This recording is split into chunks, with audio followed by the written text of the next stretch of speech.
students, welcome back to the class. I'm Savita, your bio teacher, and in today's class we're going to start with second PUC topics. The first chapter, sexual reproduction in flowering plants. It's an easy topic and you can expect at least 3 questions or 2 questions definitely appearing in your exams. Now with this, we're going to start today's class, but before that, have your NCERT textbook with you and a notebook and a pen. So we are going to learn all the tips as well as certain tricks to understand the concept. And don't forget, it is going to be a revision class so that you can revise the topic completely. And after I teach you the whole content, it is your responsibility that you have to read your NCERT textbook once. With this, let's start today's session, that is sexual reproduction in flowering plants. So in this topic, we're going to cover the flower, what happens before fertilization, which is known as pre-fertilization, double fertilization, and after fertilization, what happens, which is known as post-fertilization, and in the end of the topic, apomixis as well as polyembryony. With this, let's start the first part, flower. All of us like flower, which is a fascinating organ of angiosperms. Okay. Now, why is this particular flower liked by every person? But let us put the question in the other manner. When we studied plant kingdom, in plant kingdom, flowers were seen only with respect to angiosperms. And the plants produced flower because flower was their reproductive organ. It has the reproductive structure, the male part and the female part, which is going to produce the gamete. So a kind of reproduction which is going to be observed in them is said to be sexual reproduction. But that doesn't mean that these flowering plants do not show asexual reproduction. They can also show asexual reproduction. Because they have these flowers, we clearly say that reproductive organ is flower. So that was the main thing in angiosperm. Now, the flowers are very bright with beautiful colors. They produce scent and also provide nectar. And they told insects, you come, bring about the process of pollination. Okay? And if you do that, I am going to provide you with some pollen grains and also food. But if you don't achieve pollination, then I shall call you as a cheater or a robber. Okay, that is the understanding between the plant, flowering plant, and the insect. But what about humans? Now, this humans, when you see, when we are happy also, we give flower. When we are sad also, we give flower. When someone dies also, we tend to give them flower. For every purpose, we have been using flower. So the introduction of this particular topic says all these particular stuffs. They have aesthetic, ornamental, social, religious, and cultural values. Yes, we finished with the introduction part. So if you and me right now, as we are studying the topic from the biological point of view, what are we doing? We are studying how does this particular flower appear, what is the morphology of the flower. Next, if sexual reproduction is going to take place, what are those particular structures, how they are formed, what happens during the bud stage to that of the flowering stage, what all are the different structures we are going to study. All that is studied to understand a process called sexual reproduction. So now, we shall start with understanding the parts of the flower. Now, when you check in morphology of flowering plants also, you have come across this particular topic. Let us just revise the concept before we, get into the deep of the topic, okay? So now, let us start from the lower end. So you have a stalk-like structure, which is known as peduncle. As it comes above, it is going to swell. Okay, that swollen part can be called as receptacle or it is called as thalamus. Now, if you check, there are small leaf-like structures. Those leaf-like structures is called as sepal. What did the sepals do? they tried to protect the bud and they were green in color. They also performed a process called as photosynthesis. So these sepals are arranged in a round manner which we call as poles, and all the sepals together is called as calyx. Now, next round is of beautiful petals which are brightly colored, and there's one circle of them which is also called as whorls. So here, if you check petals, and all petals together is known as corolla. So this becomes the parts of the flower. But we have to speak about the main reproductive part. The main reproductive part, which is said to be the female part, consists of what? It consists of a swollen ovary and a slender sterile style and a stage which is going to receive the pollen grain during the process of pollination. So, style, ovary, and within the ovary, when we dissect and see, you get to see what is known as ovule. So this finishes the female part. Now, the female part is called as what? Pistil. Now let us look into the male part.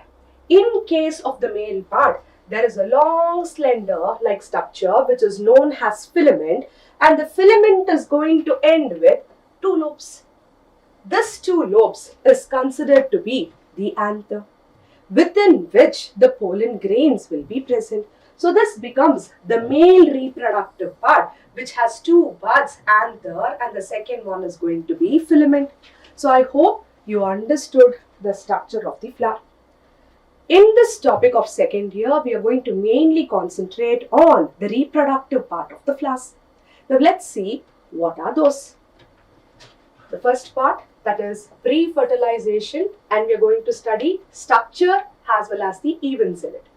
Now, see the first point. It says several hormonal and structural changes are initiated which leads to differentiation and development of floral primordium. Now, before we go to that, I had a plant, a small tiny little plant which I sowed it very long back, and one fine day I see a tiny little bud on it.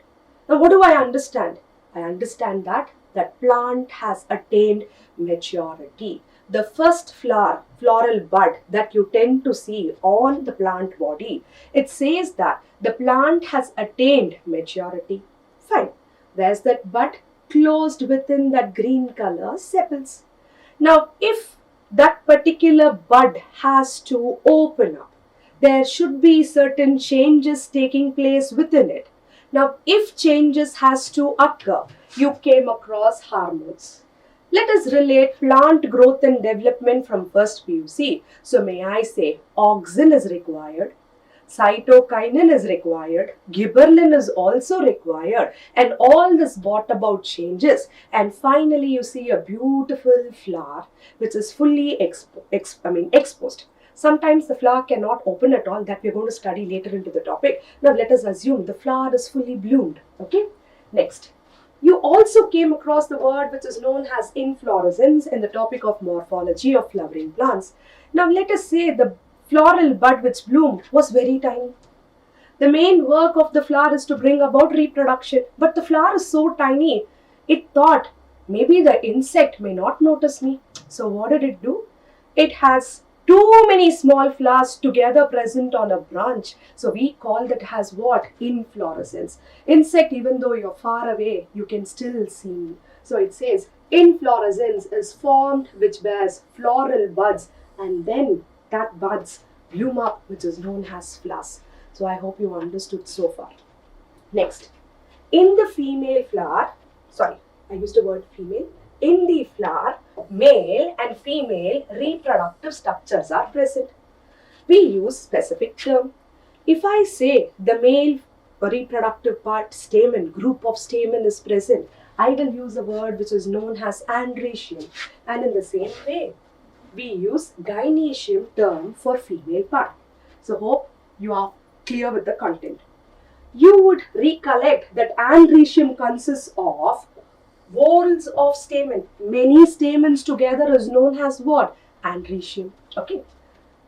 representing the male reproductive organ and gynecium representing the female reproductive organ. So is this part clear? Let us move on to the next. Now, again I have given the flower, but I am mainly focusing on reproductive structure. So this side is a female reproductive part, ovary, inside which ovule is present, style and the stigma. In case of male part, filament, anther, inside which pollen grains are present. Okay, so we are done. Now let's start with the topic.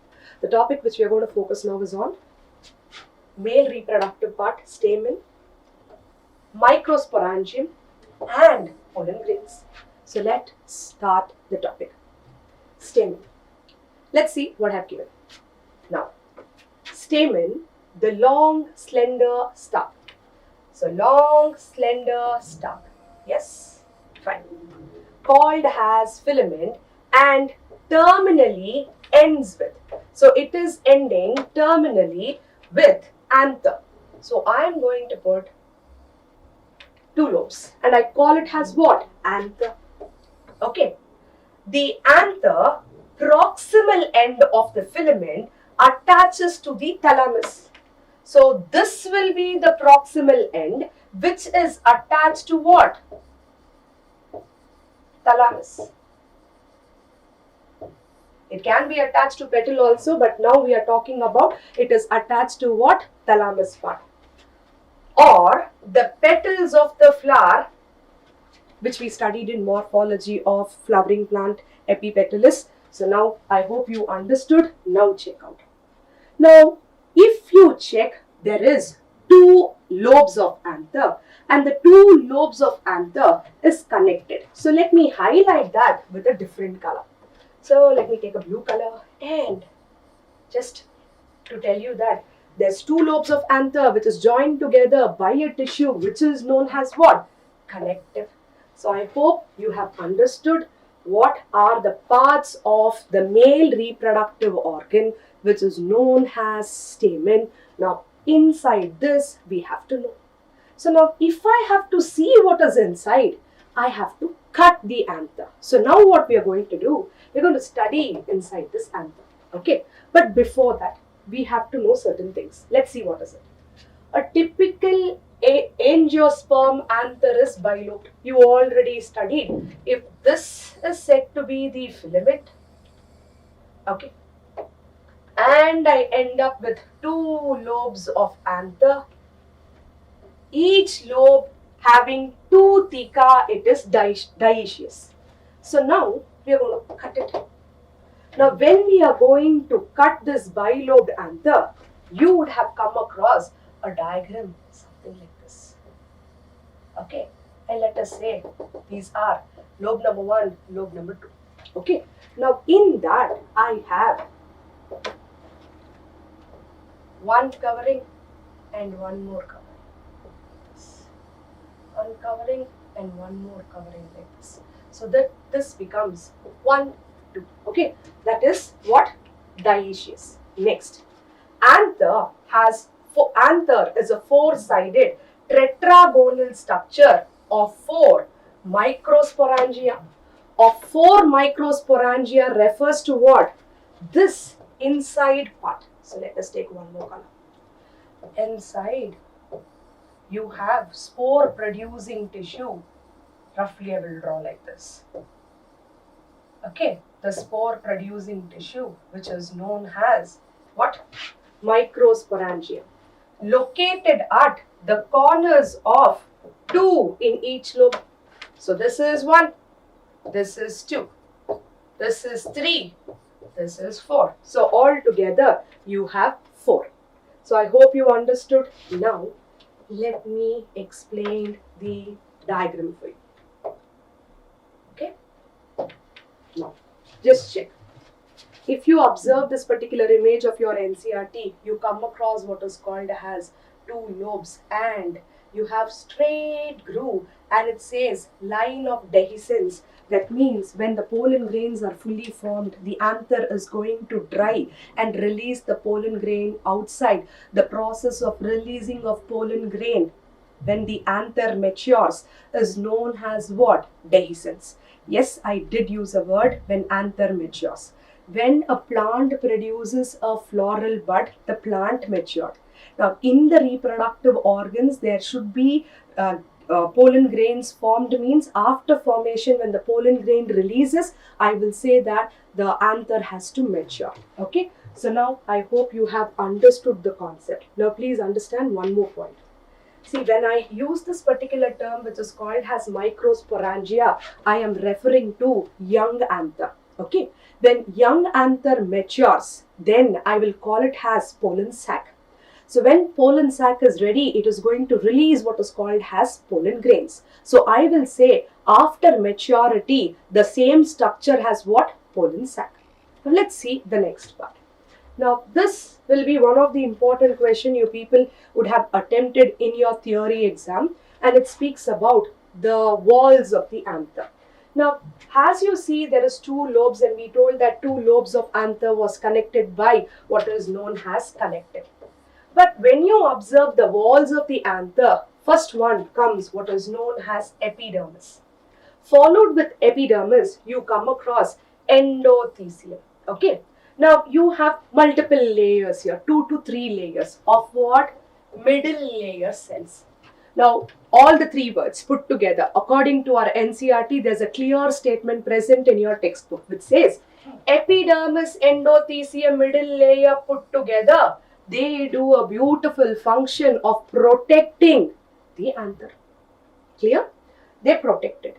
Now as we go inside, you will come across sporogenous tissue. The sporogenous tissue is the one which is going to give rise to microspores, which is called as pollen grains. That means they are going to give rise to. That means they have to be nourished. Now, if they have to be nourished, you require food-giving cell. That is known as tapetum. So, when I take each of this particular sporogenous cell, one single cell, I can call the same thing as what? Microspore mother cell. The microspore mother cell which is present inside is said to be 2N. That is diploid. So when it is undergoing a process which is known as meiosis, we call the procedure as microsporogenesis, during which you will come across 1, 2, 3, 4. All of them are N, which is known as tetrad. So that means one pollen mother cell, when it underwent microsporogenesis, ultimately at the end, it gave rise to 4 pollen grains. So I hope you have understood. But there's one single mistake which I observed. Maybe you also have observed that while you study this particular diagram, and if you would have read the sentence of NCERT, there would have been a question which says the tapetal cell contains how many nucleus? So if you would have read it, there is a question which says, is it binucleate? Then you will say yes. So what is missing in this diagram? He says this is tapetum. So I'm going to put one more nucleus in order to say there is 2 nucleus. So this can be a question. So which cell of the pollen wall is said to be binucleate? Then you shall say it is said to be tapetum. So if you ask me how was it? Karyokinesis happened, but cytokinesis never happened, I think. So there is 2 nucleus present within the tapetum. So hope that you are clear with the content. Please understand sporogenous tissues, spore giving rise, spores are coming from them. Sporogenous tissue gives rise to what? Spores, and these particular spores are called as pollen mother cell because they are the one which is going to give rise to pollen grains. So this part finishes. Okay. Now we shall understand the sentence of NCERT. Yes, all the sentence which I have given in the slide is purely NCERT because I told you that you have to read your NCERT topic. Okay. So let's see. Now we are taking the anther, cutting it transversely. A typical microsporangium appears nearly circular. See, he uses a word near circular in outline. So what did you do? You cut the anther and observe it, and he says that it appears nearly circular. I'm talking about what? A typical microsporangium. Then I'm talking about which stage of anther? Young anther. Okay. Please make a note along with me. Okay. Next. It is generally surrounded by 4 wall layers, which we already studied. Let us recollect. First one is epidermis, next comes endothelium, next comes middle layer, and our nutrition provider tapetum with 2 nucleus. Okay. So next, what are they? First one is epidermis, second one is endothelium, next comes middle layer, and the fourth one is said to be tapetum. So hope these points are clear for you. Next, the outer 3 wall layers. So let us put a flower packet for this. I already told you. The outer 3 wall layers performed what function? They are mainly involved in protection and help in dehiscence. So now, when did I say dehiscence is going to occur? When the anther matures, the walls are going to dry up and release the pollen grain. The release of pollen grain is called as what? Dehiscence. Of anther to release what? Pollen grain. So I hope the sentence is clear. Now observe this. The innermost wall layer, what is the word? Tapetum. Which you already know, it brings about what process? Nourishment. Of what? Developing pollen grains. Cells of the tapetum possess dense cytoplasm. Now, let us understand one point. If any cell is going to provide food or nourishment, it will definitely have dense cytoplasm. Make a note, when we are coming across other sentence of NCERT, if you come across any cell which is going to provide nutrients, that will be having a dense cytoplasm. And generally have what? More than 1 nucleus. So I hope you have understood the concept. So now let us move on to the next part. Now in the next part, we are talking about, see, the sentence is from NCERT which says, anther is young, a group of compactly arranged homogeneous cell. Which is that homogeneous cell? Sporogenous tissue occupies which place? Center of each microsporangium. Okay. So now this is the diagram of your NCERT. You have this particular word which is known as sporogenous. So I am going to highlight where it is being marked. I hope you can see where I am shading. Okay. Now check the other image. Okay. Which says dehiscence of anther has occurred. So now this was in young anther. So that means what? This is a matured anther. When anther matured, at the line of dehiscence, can you see the opening which says pollen grains are being released outside? Clear with the concept? Clear? Okay. Next, let's see. Okay, we studied pollen grains, everything was released, all that is fine. But how is this particular process taking place? What is the name given to this particular process? I already told you. Pollen mother cell which is said to be diploid will undergo a process which is known as meiosis, also known as microsporogenesis. Now let's see what is it. So now, as the anther develops, the cells of the sporogenous tissue undergoes what division? Meiotic division. So thereby the sporogenous tissue, microspore mother cell. What is the word I have written in short? Microspore mother cell, MMC. Or I can call it as pollen mother cell. If it is PMC or MMC, I will say it is said to be what? Diploid. 2N. Only then it can undergo a process which is known as what? Meiosis. Now, see the image. Let me just explain you because you already studied what is called as cell cycle. you know the difference between mitotic division and meiotic division. So now, this is the pollen mother cell. Yes, I have written an extra word. The reason for writing it is, I did come across one of the question long time back, so better to know it. So this pollen mother cell is there, It is surrounded by a thick wall. That thick wall is called as callus. And the question was, where do you find callus? Then the option should be having pollen mother cell. So callus is the wall around the pollen mother cell. And here in the center, you tend to see a nucleus, which I have mentioned it has 2N. The 2N pollen mother cell underwent meiosis 1. And here you get to see 2 nucleus. Okay. That follows what is known as meiosis 2. In meiosis 2, you end up with 4 nucleus and all of them are said to be what? Haploid. And if you check, we have written the word which is known as tetrad. Number it. 1, 2, 3, 4. 4 microspores are present and the 4 microspores were formed from one pollen mother cell. So am I clear with the content? Now read. Division to form microspore tetrads, meiotic division occurred.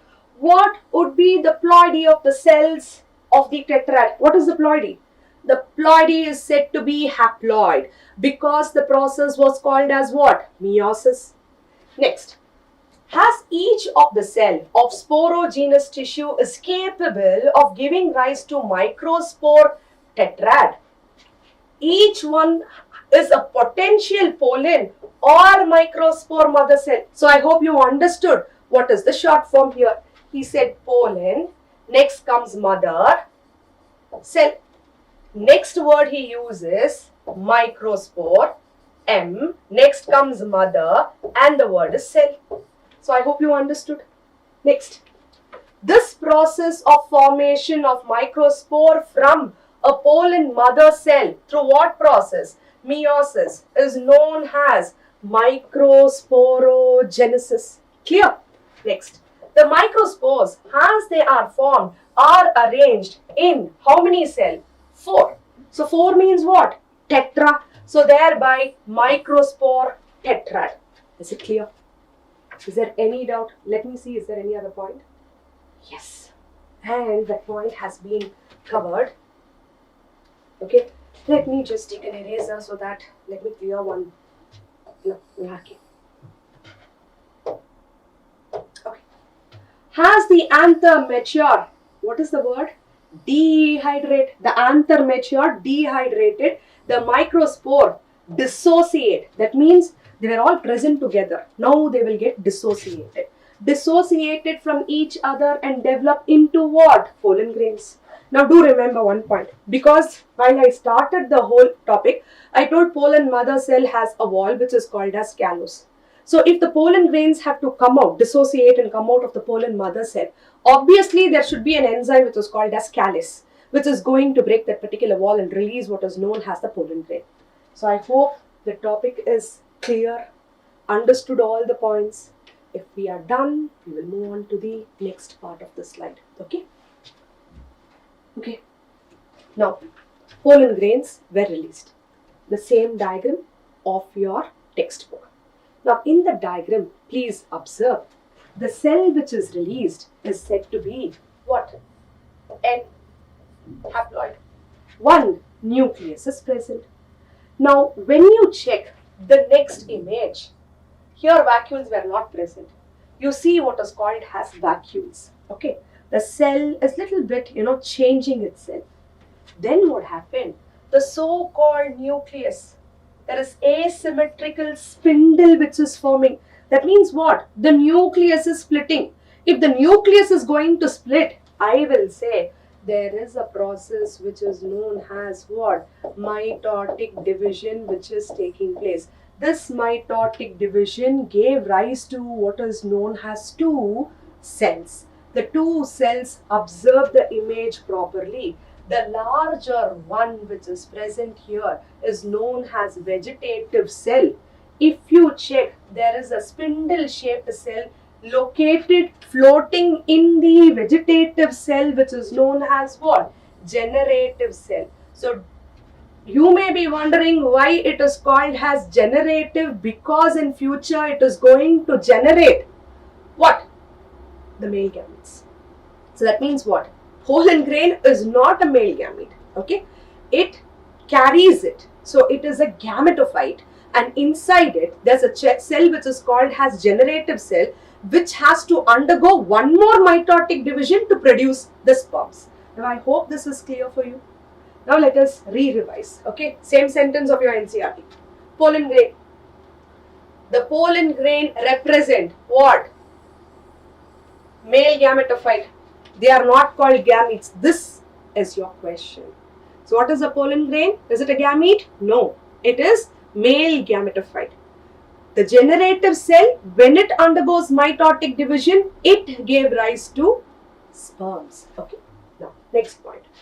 The cytoplasm of the pollen grain is surrounded by plasma membrane. Okay. So this becomes the cytoplasm, and I will say it is surrounded by what? Plasma membrane. Okay.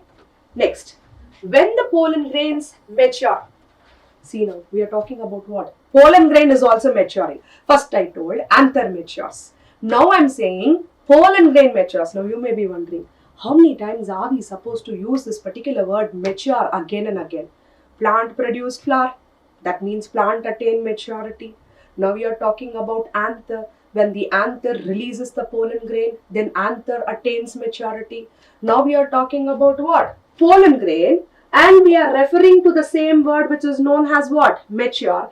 And we say it contains two cells, and the cells are called as vegetative and generative. What can we conclude from this sentence? If you see this particular image, I will say the cell is what? Immature. Which one? This fellow. Because you don't see what? Two cells there. Now, if you come to the end of this is cell number 1. This is cell number 2. If two cells are present, I call this particular structure as what? Mature. Done. Did you get the point, whatever I taught you? Next, let's see what it is. Vegetative cell is bigger, abundant with food reserves, and large irregularly shaped nucleus. Make a note. They can ask you this itself. So beautiful it is, right? Tapetum provide the nourishment when this particular pollen grains were formed. Pollen grains will be released. They also require what is called as food substances, and that particular food substance is present in that big cell. More cytoplasm, yeah, more cytoplasm. There is more amount of what? Nutrients, and the shape of the nucleus is irregular. This question has already appeared, so make a note of it. Next, and it has what? Generative.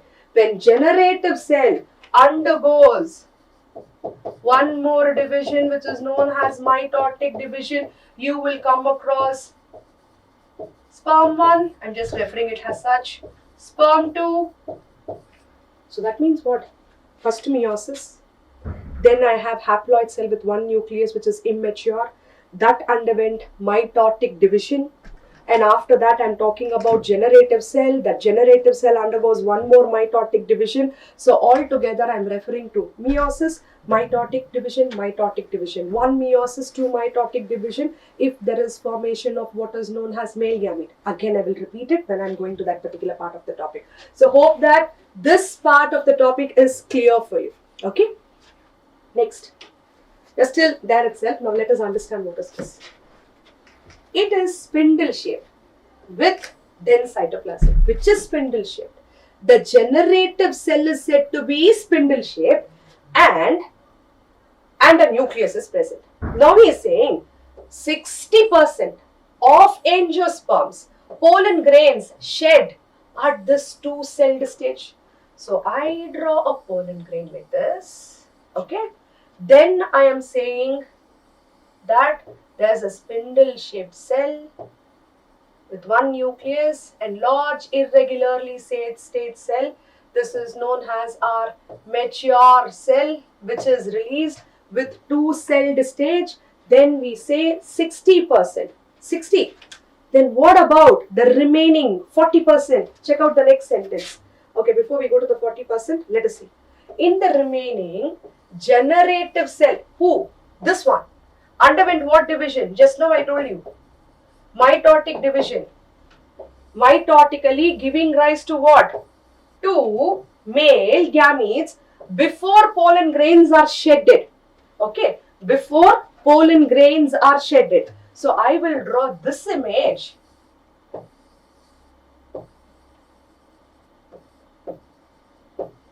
This is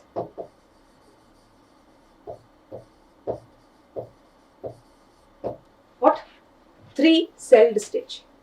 Now, you may question me, the 60% of angiosperm, when they are releasing the pollen grain, at which point of time will that generative cell's nucleus divide by a process called mitotic division? Okay, let us say, okay, let us draw so that you can understand the content.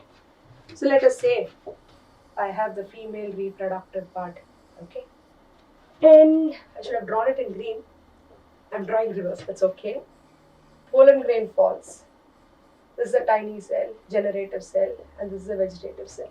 Okay. Now, after they fall on the female part, when vegetative cell, yes, I'm telling one extra point here, that vegetative cell will produce a structure called pollen tube.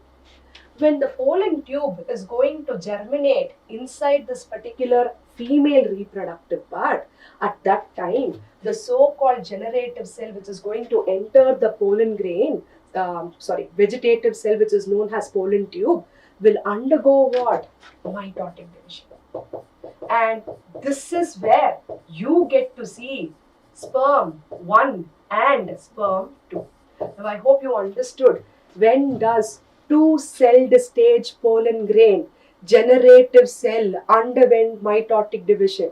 After pollination, when it landed on the surface of the stigma, after pollen tube was produced, within the pollen tube inside the female part, there was mitotic division taking place. Please make a note of it.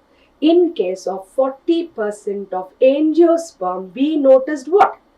We noticed that mitotic division occurred and then the pollen grain settles on the surface of the stigma. So thereby we call them as three-celled stage. Clear with the point? Okay, now that's a two-celled stage. Okay, let me go back. Okay, I hope the points are clear here. Done. Can we move on to the next slide? Okay, yes, fine. So now we shall go to the next part. Now what do we have here? Okay, pollen grains were released, all that is fine. Do we have to know the structure of it? Yes. Do you know, so many questions come only from the pollen grain point of view.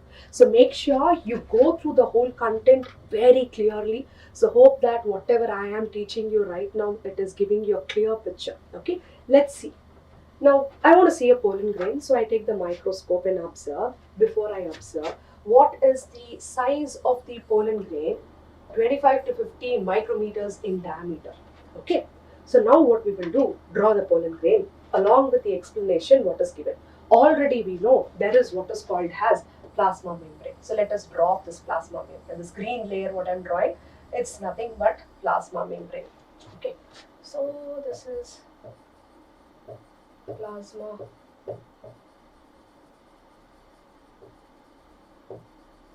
Done, plasma membrane. Now, it has prominent, how many layers?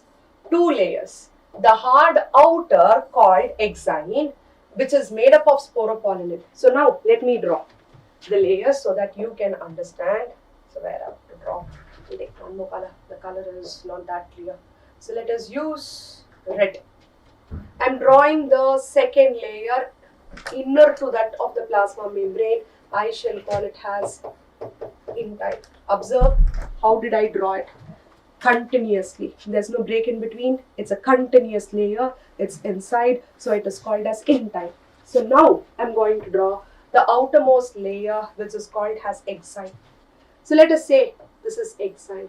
And I'm not going to draw it continuously. rather leave some amount of gaps. And as I left the gap, let me mark it with one more color and make a small depression like this. Yes, I am drawing 3. You may have 2 or 3. And I call this part as germ pore. And don't forget, the surface of the exines will have lot of projections like this. Okay. And this becomes the outermost covering, which is known as exine. So already you know, inside the cytoplasm, you did come across one spindle-shaped cell with a generative nucleus, generative cell, and a large vegetative cell with an irregular nucleus. So that becomes our pollen grain structure. Now, what are the points that we have to check? Let us go across those particular points.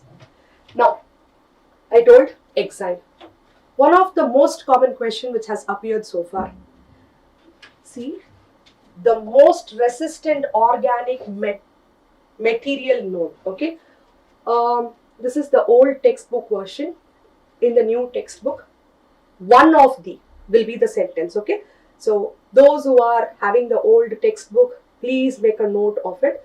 One of the most resistant organic material known to us is said to be what? Sporopollenin. What is he mentioning there? He's saying it can withstand high temperature. You try to pour strong acid on it, or alkali, or enzymes. No enzymes that degenerates sporopollenin so far is known. So that means what? A super protective layer which is going to protect the pollen grain. So what is the advantage? If we come across fossil remains, you can say from which plant the pollen grain is being released. So it is going to be storing that particular pollen grain for a long time because it is said to be most resistant organic material.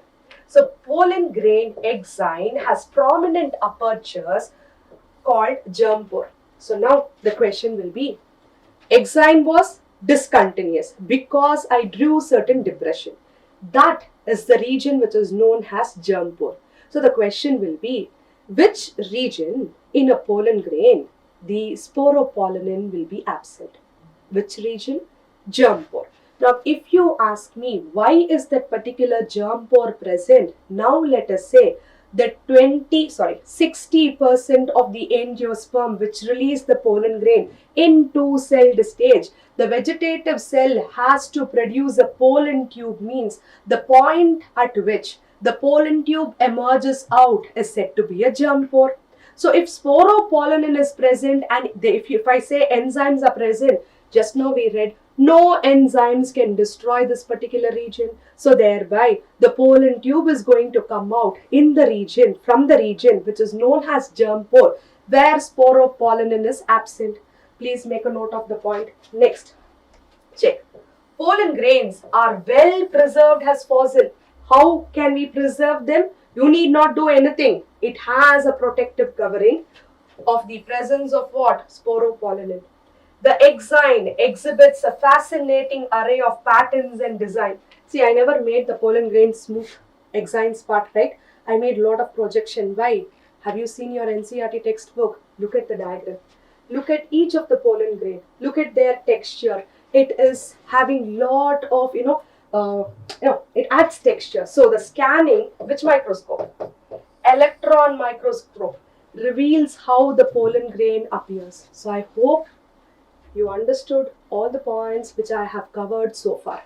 With this, let us see what else is present. Yes, I still have again the same diagram of pollen grain. Now let us see. Now we're going to the second layer, the inner layer. Outer layer is called as exine, the inner layer is called as intine. Okay. Now this intine is made up of what? This is a common question. Cellulose and pectin. A continuous layer. Okay. It is made up of cellulose and pectin. Pectocellulosic in nature also you can say. Next, the cytoplasm of the pollen grain is surrounded by plasma membrane. When I started to draw the diagram, I started with a diagram which is called as plasma membrane. Then I continuously drew what is called as intine. Then I drew exine with 3 small depression which I called it as germ pore. Okay. The vegetative cell, the generative cell, which you already know very clearly, which is vegetative cell, large one with cytoplasm, an irregular nucleus, and a small generative cell which is floating in the cytoplasm of vegetative cell. Okay. Now the vegetative cell is bigger, abundant in food reserve, and it is large, irregularly shaped nucleus, which we referred later. Generative cells are small, floats, see the word, floats in the cytoplasm of the vegetative cell. It is spindle shaped, again I'm highlighting the word spindle shaped, with dense cytoplasm and a nucleus. Okay, next. Okay, so I hope you people are clear till this part. Go through the labeling of the diagram, it is very important. Now followed with that, we need to study about, does pollen grain cause any problem to us? Yes. People have allergies, okay, when pollen grains are released. Now the image which is present here is about a plant which is known as Parthenium, which is also present in your textbook. Please highlight it.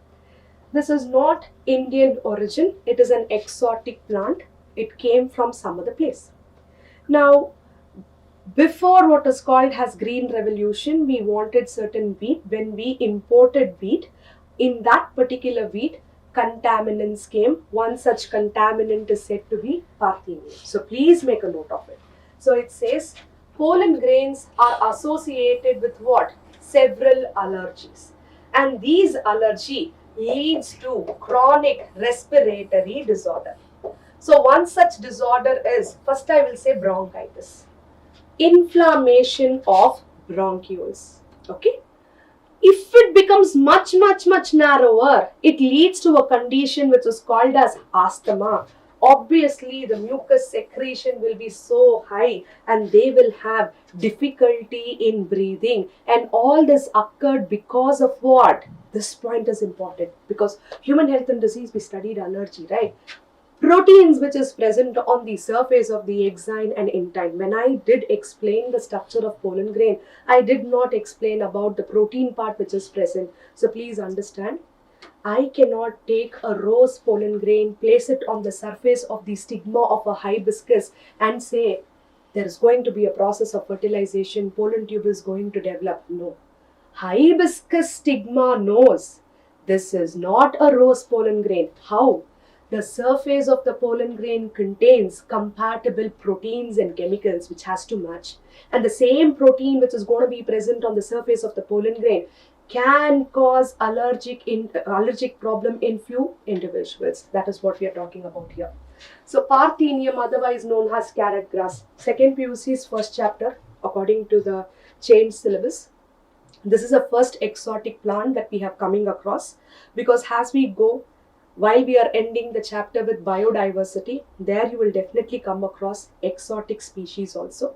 So they may ask you a question related to it. So if they ask you which among the following is not Indian origin or an imported plant or an exotic plant, the first plant that we are coming across is said to be Parthenium or carrot grass. Maybe the previous year we had one more topic which is known as reproduction first part. In reproduction in organism was the name of the topic. There we came across Eichhornia.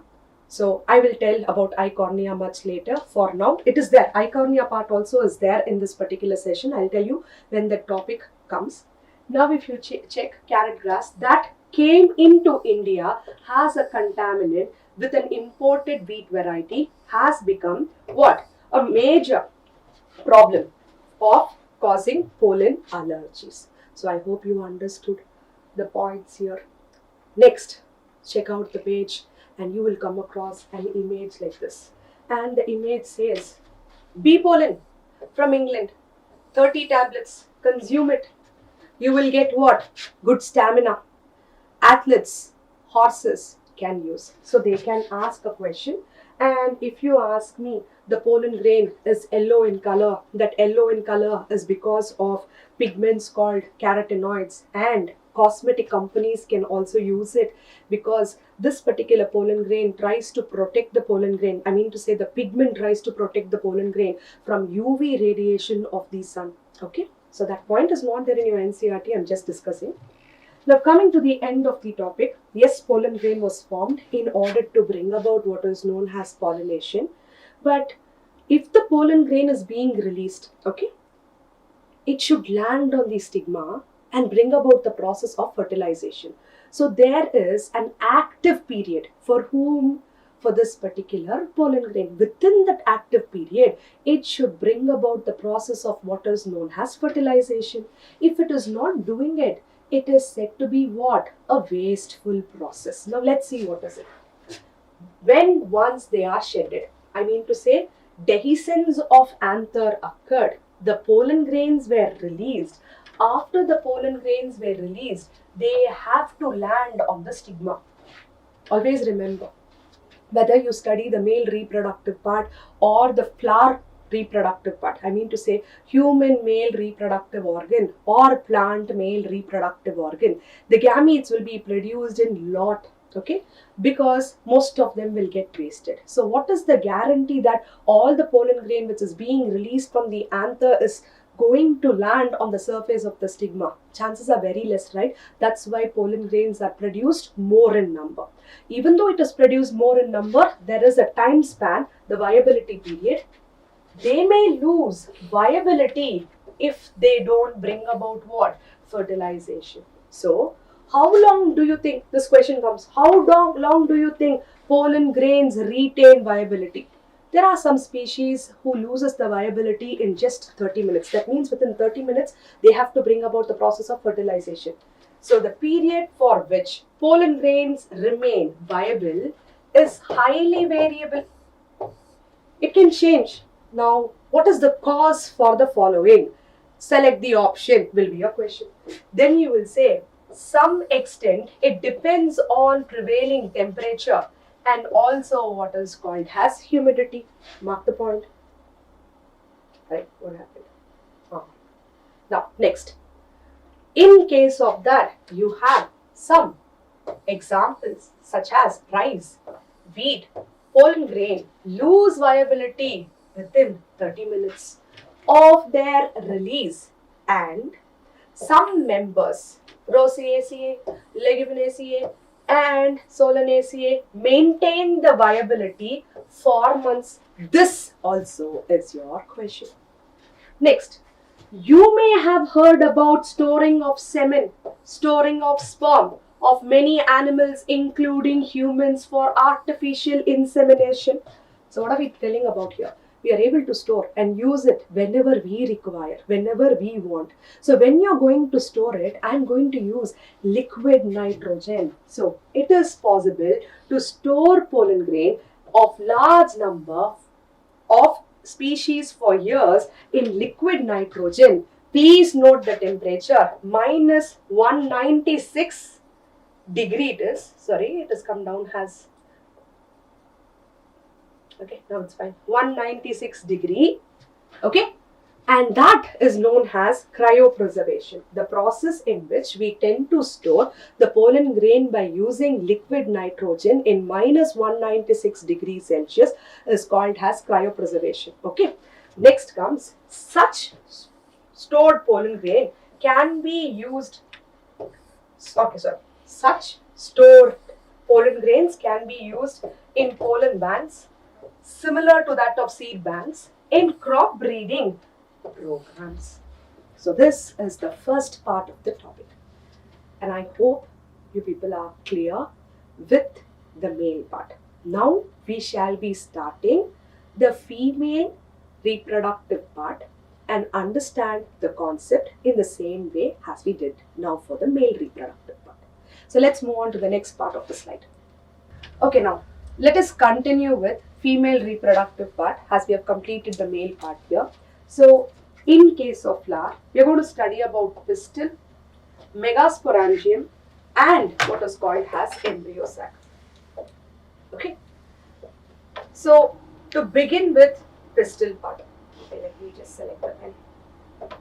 To begin with the female part, all of us have studied from our lower class a very well known diagram, and that particular diagram is something like this, right? And it says the swollen part is said to be ovary. The sterile part and the slender part is said to be style, and the surface of it is called as stigma, which is going to receive the pollen grain. So roughly I will draw one straight line, call it as placenta, to which the ovule is attached. This is what we have been studying from our lower class. So the gynoecium represents the female reproductive part, which just now I explained it to you briefly. The gynoecium consists of single pistil. If it contains a structure like this, one in number, you call it as monocarpellary. So let me just clear what I have drawn. Okay, now you can understand the concept clearly. So this is the same image which is taken from your NCERT textbook.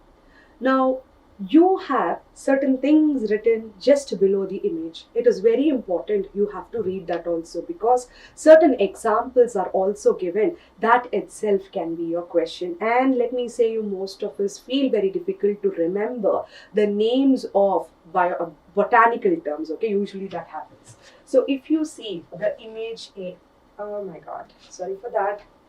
So I think I never selected the pen. Here you go. Okay. The first one, A, the dissected flower of what? Hibiscus. Okay, showing the parts, other floral parts have been removed. So you're checking what? Ovary. The ovary is resting on a structure which is known as what? Thalamus. So the part of the female which is very close to thalamus is ovary. Inside the ovary you get to see what is known as ovule.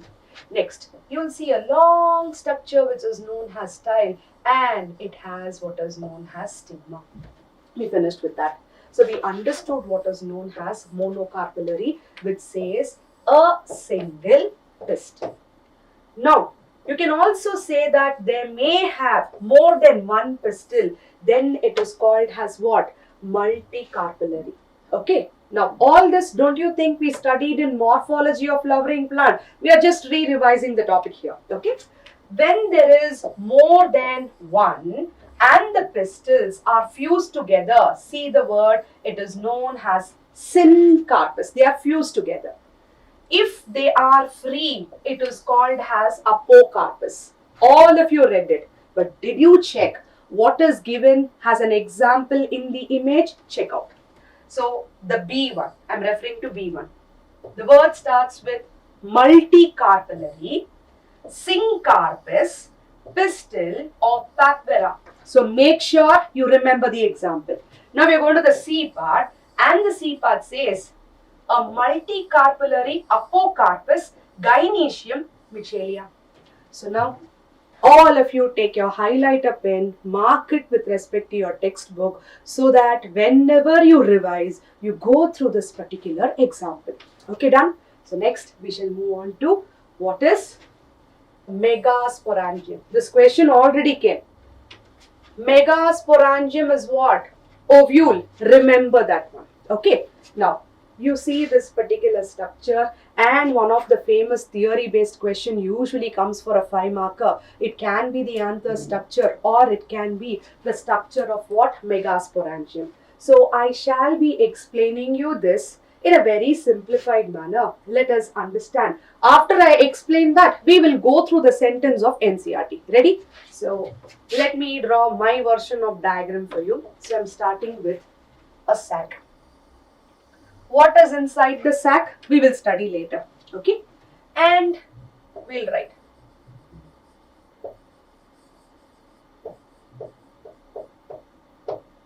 Okay, embryo sac. Done. We finished with what? Embryo sac. So followed with embryo sac, I'm going to draw one more oval-like structure. And I'm going to fill it with cells. So there you go. If you want, you can practice, because labeling of the diagram can also come for your examination. Okay.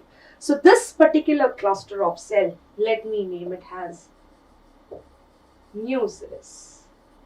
And this nucleus is going to store more amount of nutrients, which is going to be supplied to that of embryo sac. So did you understand the function of the nucleus, and do you remember the function of the tapetum, nourishment there? Here the nucleus is also doing the similar function of the tapetum, which is known as nourishment. Okay. Now let us take one more color. So which color shall we take? We'll take a blue one. Fine, we'll take a blue one. So I am starting from this part. Oh, sorry for that. So this is called as base, and this base part is known as chalaza. Okay. So I'm starting from the base part. I'm saying it is chalaza, and I'm going to draw the covering. Okay. And I'm drawing what? Covering. And I call this as what is called as integument. I-N-T-E-G-U-M-E-N-T. Okay. Integument. Okay. It may have integument. If it is not having, it is called as ategumic. It can have one, it can have two. For now, for anatrophous ovule, we shall stick to two integuments are present. So I'm going to draw one more integument. So this becomes the integument part. Let me draw this. This is the base. Okay. This becomes the integument part. Hopefully the diagram is more or less the same now. Now, please remember, whenever you draw the integument, you're not going to draw it completely. You will always leave a small opening. This particular small opening, which is mentioned here, has what? Micropyle. Now, what is the work of micropyle? After pollination, when the pollen tube is going to enter the ovule, the entry point is said to be the micropyle. So I hope you have understood so far. I put the first circle, which is called as embryo sac, surrounded with the next layer of cell, and I used the word nucleus, and I told that they are going to store food material. Followed with that, from the base, a basal end, which is known as chalazal end, I started to draw the covering, which was not continuous, and I call it as integument. And I also refer to this anatrophous ovule. Two integuments are going to be present, inner integument and outer integument. So this becomes the inner one. Okay, so I will write it as one, and this becomes the outer one, and there was a gap which was left behind. That particular gap is called as micropyle, which I am referring. It's a point through which the pollen tube is going to enter in. So hopefully you understood the concept till here. Okay. Now, let us understand what is this. The hilum part. The hilum is said to be the region of the funicle which is going to join the base of the ovary. So, this part becomes hilum. I hope you people have helped your mom to take the peas from the pea pod. So, let us say, if this is the pea and I made a cut, I have a scar here. That scar is said to be the hilum where I tend to break. What did I break? I broke the stalk. What is this particular stalk? The stalk is known as what? Funicle. Now, what is the work of the funicle? Let us go back to the first basic diagram that we always draw. We draw something like this. Am I right? So now, I just draw a center line to make you understand and call it as placenta. So when I say placenta and draw the structure, I shall draw the ovule this. This is your ovule, and this is said to be what? Funicle. So the ovule is attached to the placenta by a structure which is called as funicle. So I hope you have understood, and this inverted ovule is known as our anatrophous ovule. So make sure you know the labeling of the diagram. All the diagrams, even it is a tiny teeny weeny diagram present in your NCERT textbook, make sure you people go through the labeling of it, and whatever is written under it is equally important for us for our competitive exam. Okay, so now The diagram is given, which is a typical anatrophous ovule. Now we are referring to NCERT sentence. Okay. Okay, so let us start. I will take one more color because yellow and blue is already present. Now check. Arising from the placenta are the megasporangia, commonly called what ovules? Highlighted, it's a question which already appeared. The numbers of ovules in an ovary may be 1. See the examples given: wheat, paddy, mango. If it is many, papaya, watermelon, orchids. Ovary is the one which forms the fruit. Ovules are the one which forms the seed. If I tend to cut the papaya, I see a lot of seeds in it. If I tend to eat watermelon, as I keep eating it, we do have seeds entering our mouth. Sometimes we don't even throw it out, we just gulp it. Maybe when you were a kid, you would have told your parents or elderly people at home, and your grandma would have told that next day morning, maybe you may have a watermelon plant coming out of your body, and we have always felt scared of it. Am I right? So please remember, ovules in future are going to form what is called as the seed. Okay. Now with this, the megasporangium, whatever I explained you, we are reading the NCERT version. The ovule is a small structure attached to what? Placenta by the means of a stalk which is known as funicle. Next, the body of the ovule fuses with the funicle in the region which is known as hilum. I give you an example of the pea. When you try to take it out from the pea pod, the scar which is present, it's a cutting where it occurred near the region of the funicle which is attached to that of the ovary. Thus, hilum represents with junction between the ovule and the funicle. Next, each ovule has 1 or 2 protective envelope, which I told it has integuments, and we drew 2 integuments, and I did mention that the ovules cannot have integuments also. Then you can use a word which is known as what? Ategmic. Next, integuments encircle the nucellus except at the tip where a small opening called micropyle is organized. So there's a gap. That gap, what did we study?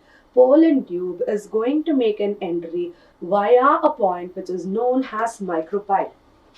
Opposite end of the micropyle end is the chalaza, representing what part? Basal part of the ovule.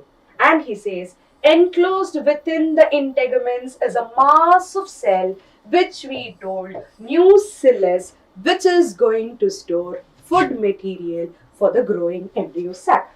The cells of the nucellus have abundant reserve food materials.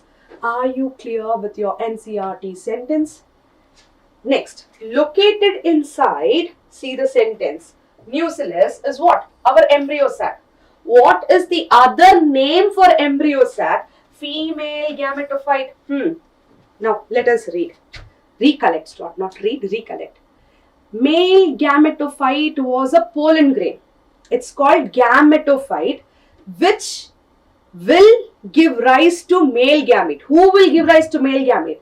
Generative cell present inside the male gametophyte. So pollen grain is not a male gamete. It is called gametophyte. In the same way, the female gametophyte, which is known as embryo sac, and ovule is generally has a single embryo sac from a megaspore. So ovule is present, egg is present inside the ovule.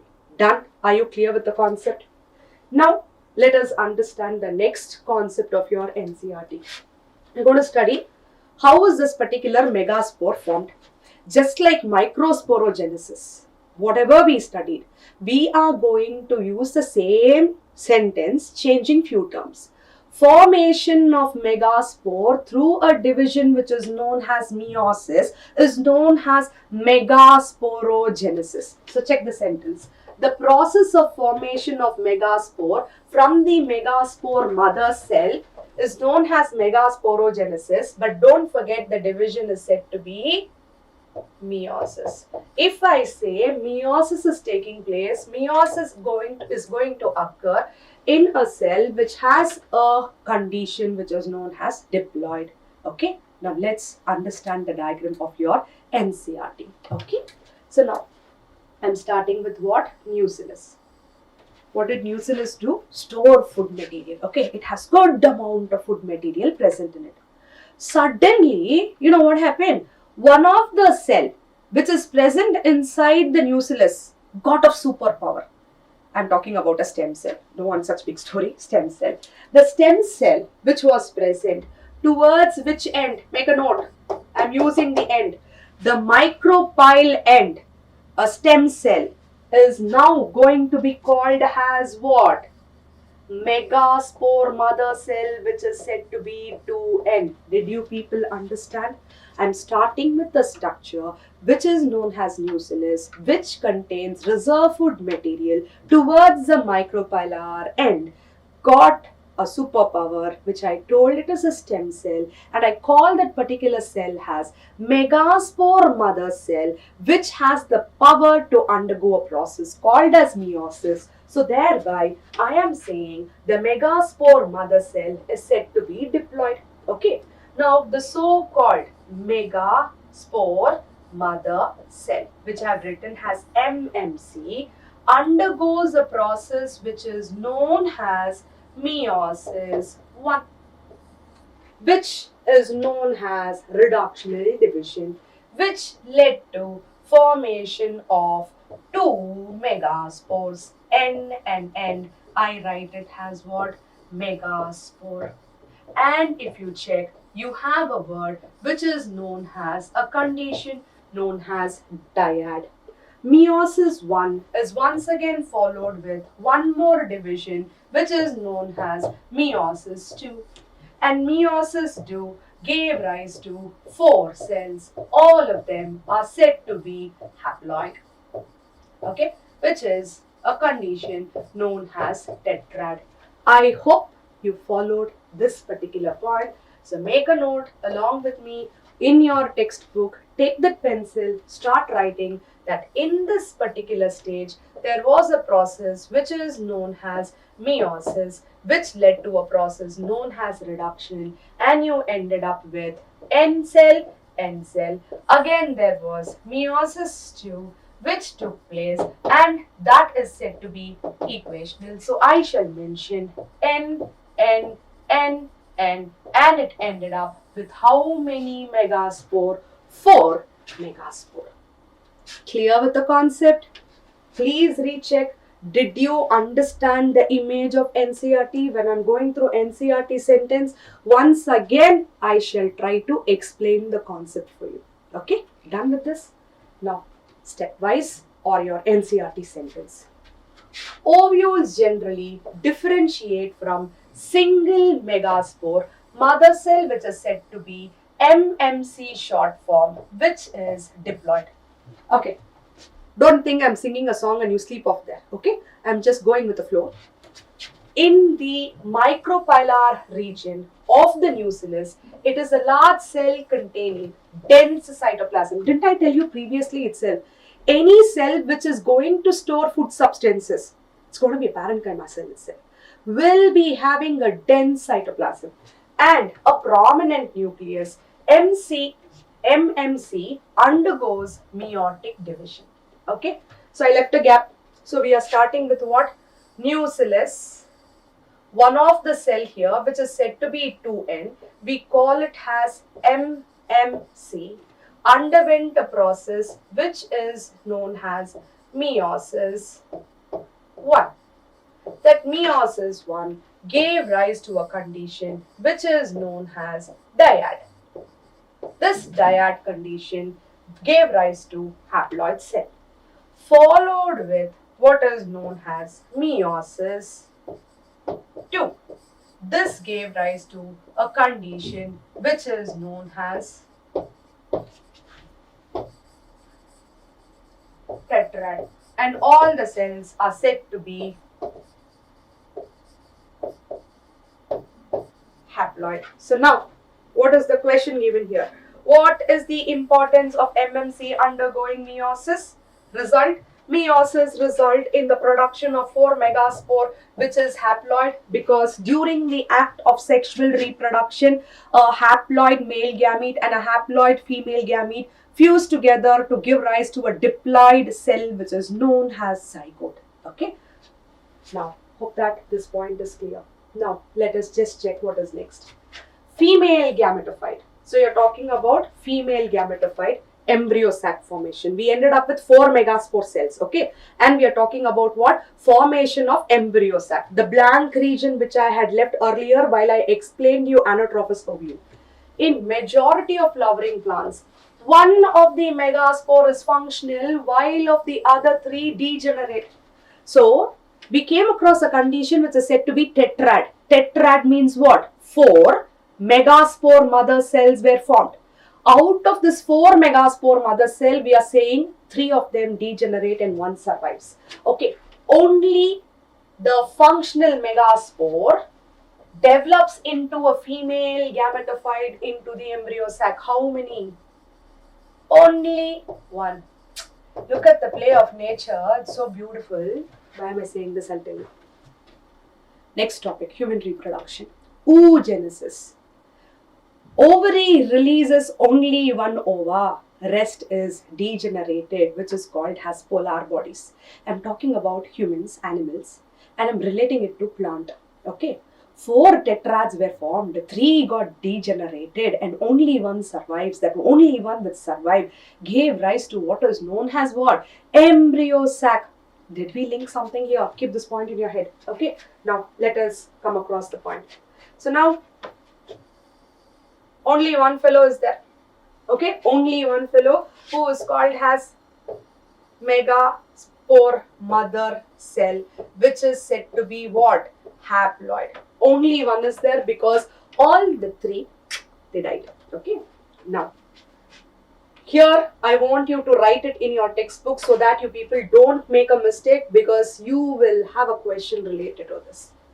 So this 1 cell underwent a process, underwent a process which is known as mitotic division.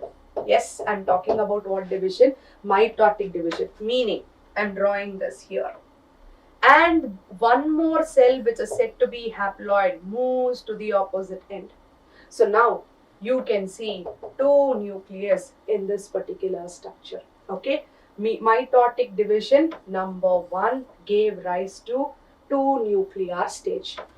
Now with this, I'm going to the next phase. And again, I'm saying there is 1 more mitotic division going to occur for the second time. And you have 2 cell down and 2 cell up. Both of them are said to be N and N. Now followed with this, I am again saying there is 1 more mitotic division taking place. Mitotic division 3. So I ended up with 4 cell and I ended up with 4 cell. Did you understand till here?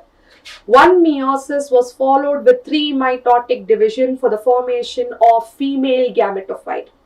And 1 meiosis and 2 mitotic division took place for the formation of male gametophyte. This question has already appeared in your examination. I want you to be clear with the concept. Okay, done? Now, see how beautifully now they get arranged. Now, the next structure, what do you see is, out of this 8, I'm telling, out of this 8, 6 of them start developing wall. So that means what? I was only explaining a process which is called as nuclear division. Okay. I never even said cytoplasmic division occurred here. So what do you call this particular process as? Free nuclear. So free nuclear represents the nucleus was dividing. I was not framing any sort of wall. So the wall formation occurred only after nuclear division took place. And make a note, this also can be a question. The free nuclear division is observed during the stage of mitotic division. Now let us come back to your NCERT textbook. So what he says, out of 4 tetrad, only 1 survived, which gave rise to the formation of what? Embryo sac.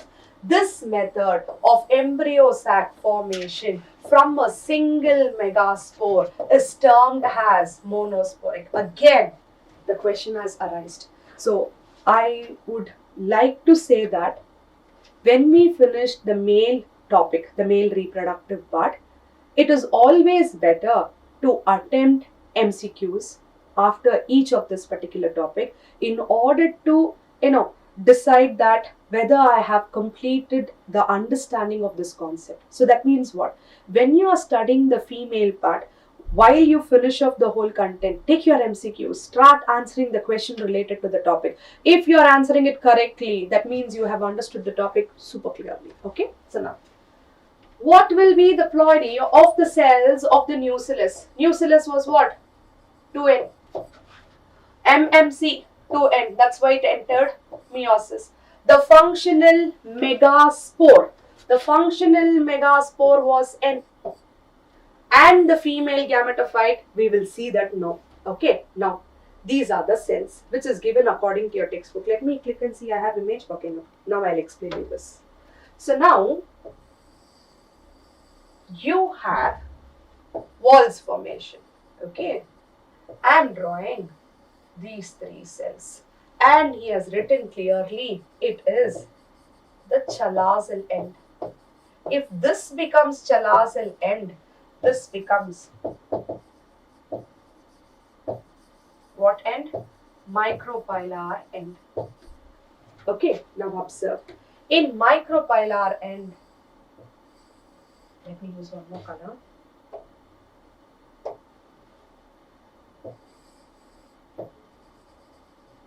Done? So I'll just mention of N here. Then these are synergids.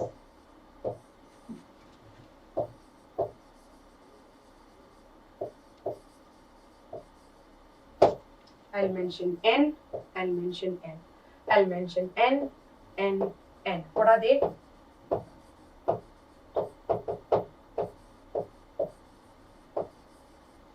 Okay, don't forget, outer to this, what do you have? This yellow line.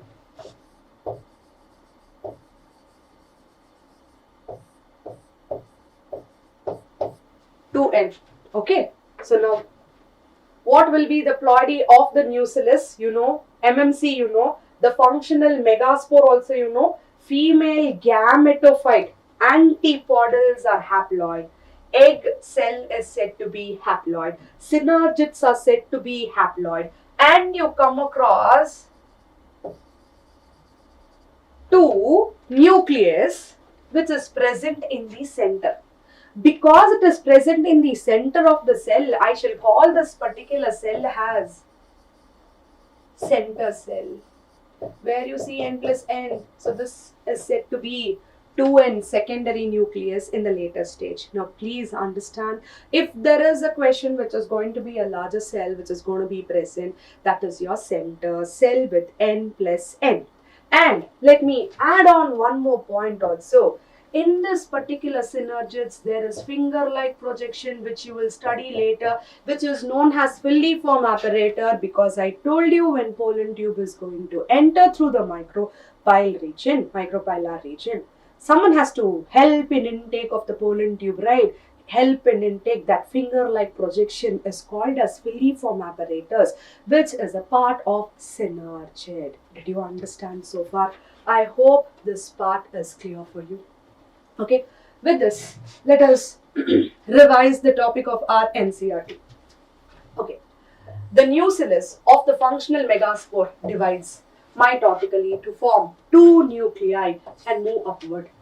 Let us just draw a picture to understand. Okay, so micropylar and chalazal end for our reference. So one of the nucleus which is said to be N, which is that MMC. And what division I'm talking about? Mitotic division 1. It gave rise to one more nucleus and it is moving towards the opposite end, followed with one more mitotic division. So that means on the top 2 nucleus, below 2 nucleus. So how many nucleus is present at this particular stage? 4. So I call this particular stage as what? 4 nucleate stage. And don't forget, all are haploid. Followed with that, we are going to the next mitotic division 3. So that means you have 4, 4. And All of them are what? N. So this stage, I will call it as 8 nucleate, okay, nucleate stage. Clear? Clear with the concept? Now, it is of interest to note these mitotic division is what? Strictly free nuclear. Did I draw any sort of wall here? No. That's why it is called as free nuclear. That is, nuclear division are not followed immediately by what formation? Cell wall formation. Make this point very clear. Assertion and reasoning question can appear in your NEET exam, which says after the 8 nucleate stage, cell wall is formed. So when is cell wall formed? Cell wall is formed only around the 6 cells. Please don't forget it. Only around the 6th cell. Under a note in your notebook. Make a note of it because it can appear in your exam. Okay. Are laid down leading to the organization of a typical female gametophyte, or otherwise known as what? Embryo sac. Many times I have come across my students telling it, ma'am, I made a mistake. I forgot what is a gametophyte. Gametophyte is nothing but what? Embryo sac. Sometimes, simplest thing is what we tend to forget. Make sure you note it down. Okay. And please keep revising the topic. It is just not, reading it once thinking that you are very well with the topic. No. Revise and keep revising. Okay. Now, observe the distribution of cell inside the embryo sac and see what I have highlighted there. It says 6 of the 8 nucleate surrounded by cell walls. The organized cells and the remaining 2 nuclei is known as polar nuclei, situated below the what apparator? This is the egg apparator, and this is said to be your polar nucleus, which I mentioned it has N plus N in the large central cell. So which is that particular cell which is said to be large? It is said to be the large center cell. Clear? Super clear with the topic? And finally, we have completed. But let us know the technical terminologies here. Okay. Now please understand. Chalazal end you know. Antipodal cells you know. You know what is called a center cell which has 2 polar nuclei, N plus N. Now this is your question. What is a egg apparator? What is an egg apparator? If this question comes, I want you to remember it is going to be synergids along with what? Synergids along with our egg cell. Clear? And last but not the least, the end of the topic says, how many cells have you come across and how many nucleus did you find in the female gametophyte? Let us count. Shall we count it? So now, the first 3 cells here on the top is antipodal. So these 3 cells have 3 nucleus. Now the center cell, so I will write 3 cells of what I am talking about. Antipodal, okay. Now I am talking about the central cell, and I'll write the nucleus here, N plus N, and I'm coming to the lower end. I shall call them now as egg apparatus, and this egg apparatus is nothing but 2 synergids plus egg cell. Okay, we finished so far. Now what we will do is write the nucleus. So here 3 cells are present. Here center cell is said to be 1, and you have 3 cells altogether. So how many cells do you see? 3 plus 3 plus 1. I'll write it here. 3 plus 3 plus 1. So cell is said to be 7 cells. Okay, now nucleus. In this 3 cell, you came across 3 nucleus.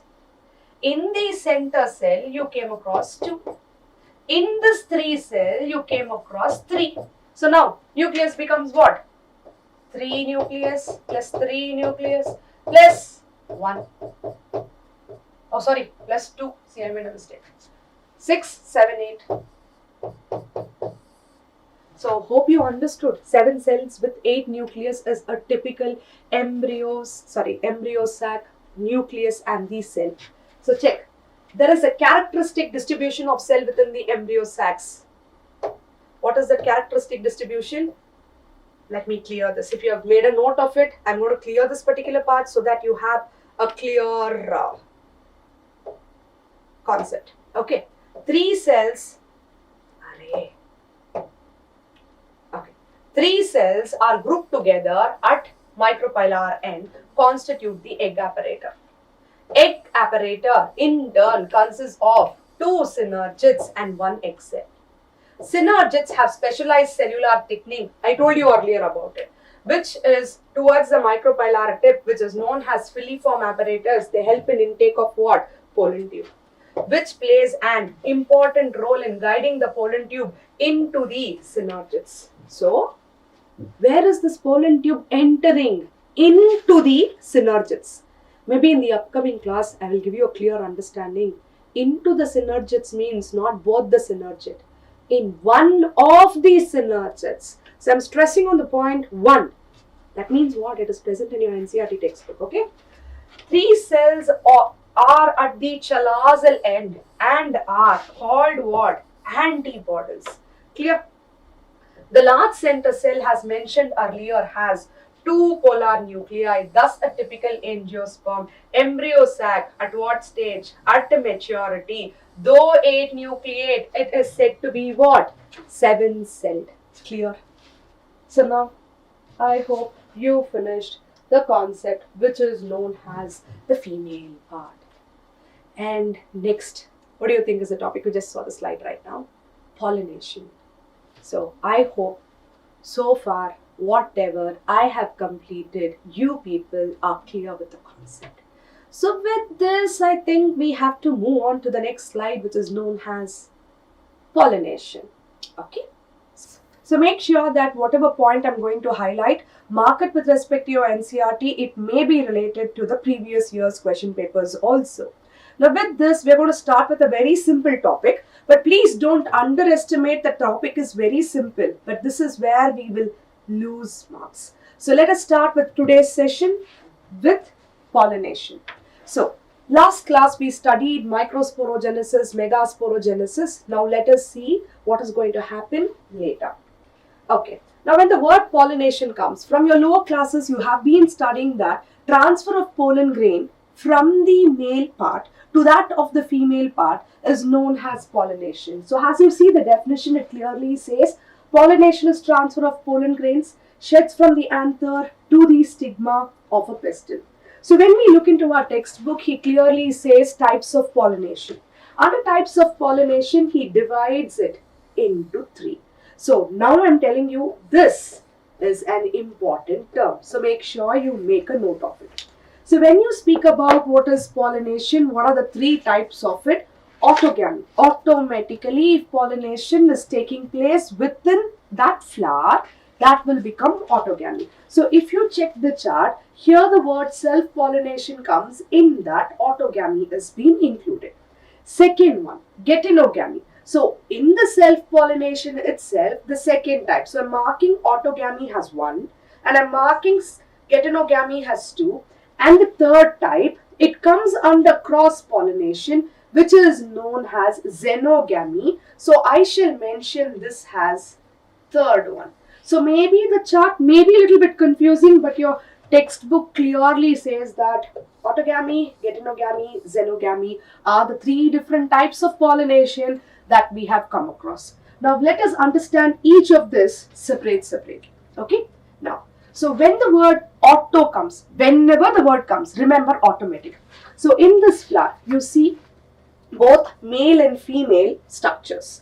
So here, the pollen grains from the anther is placed on the stigma. Such a kind of pollination is known as self-pollination.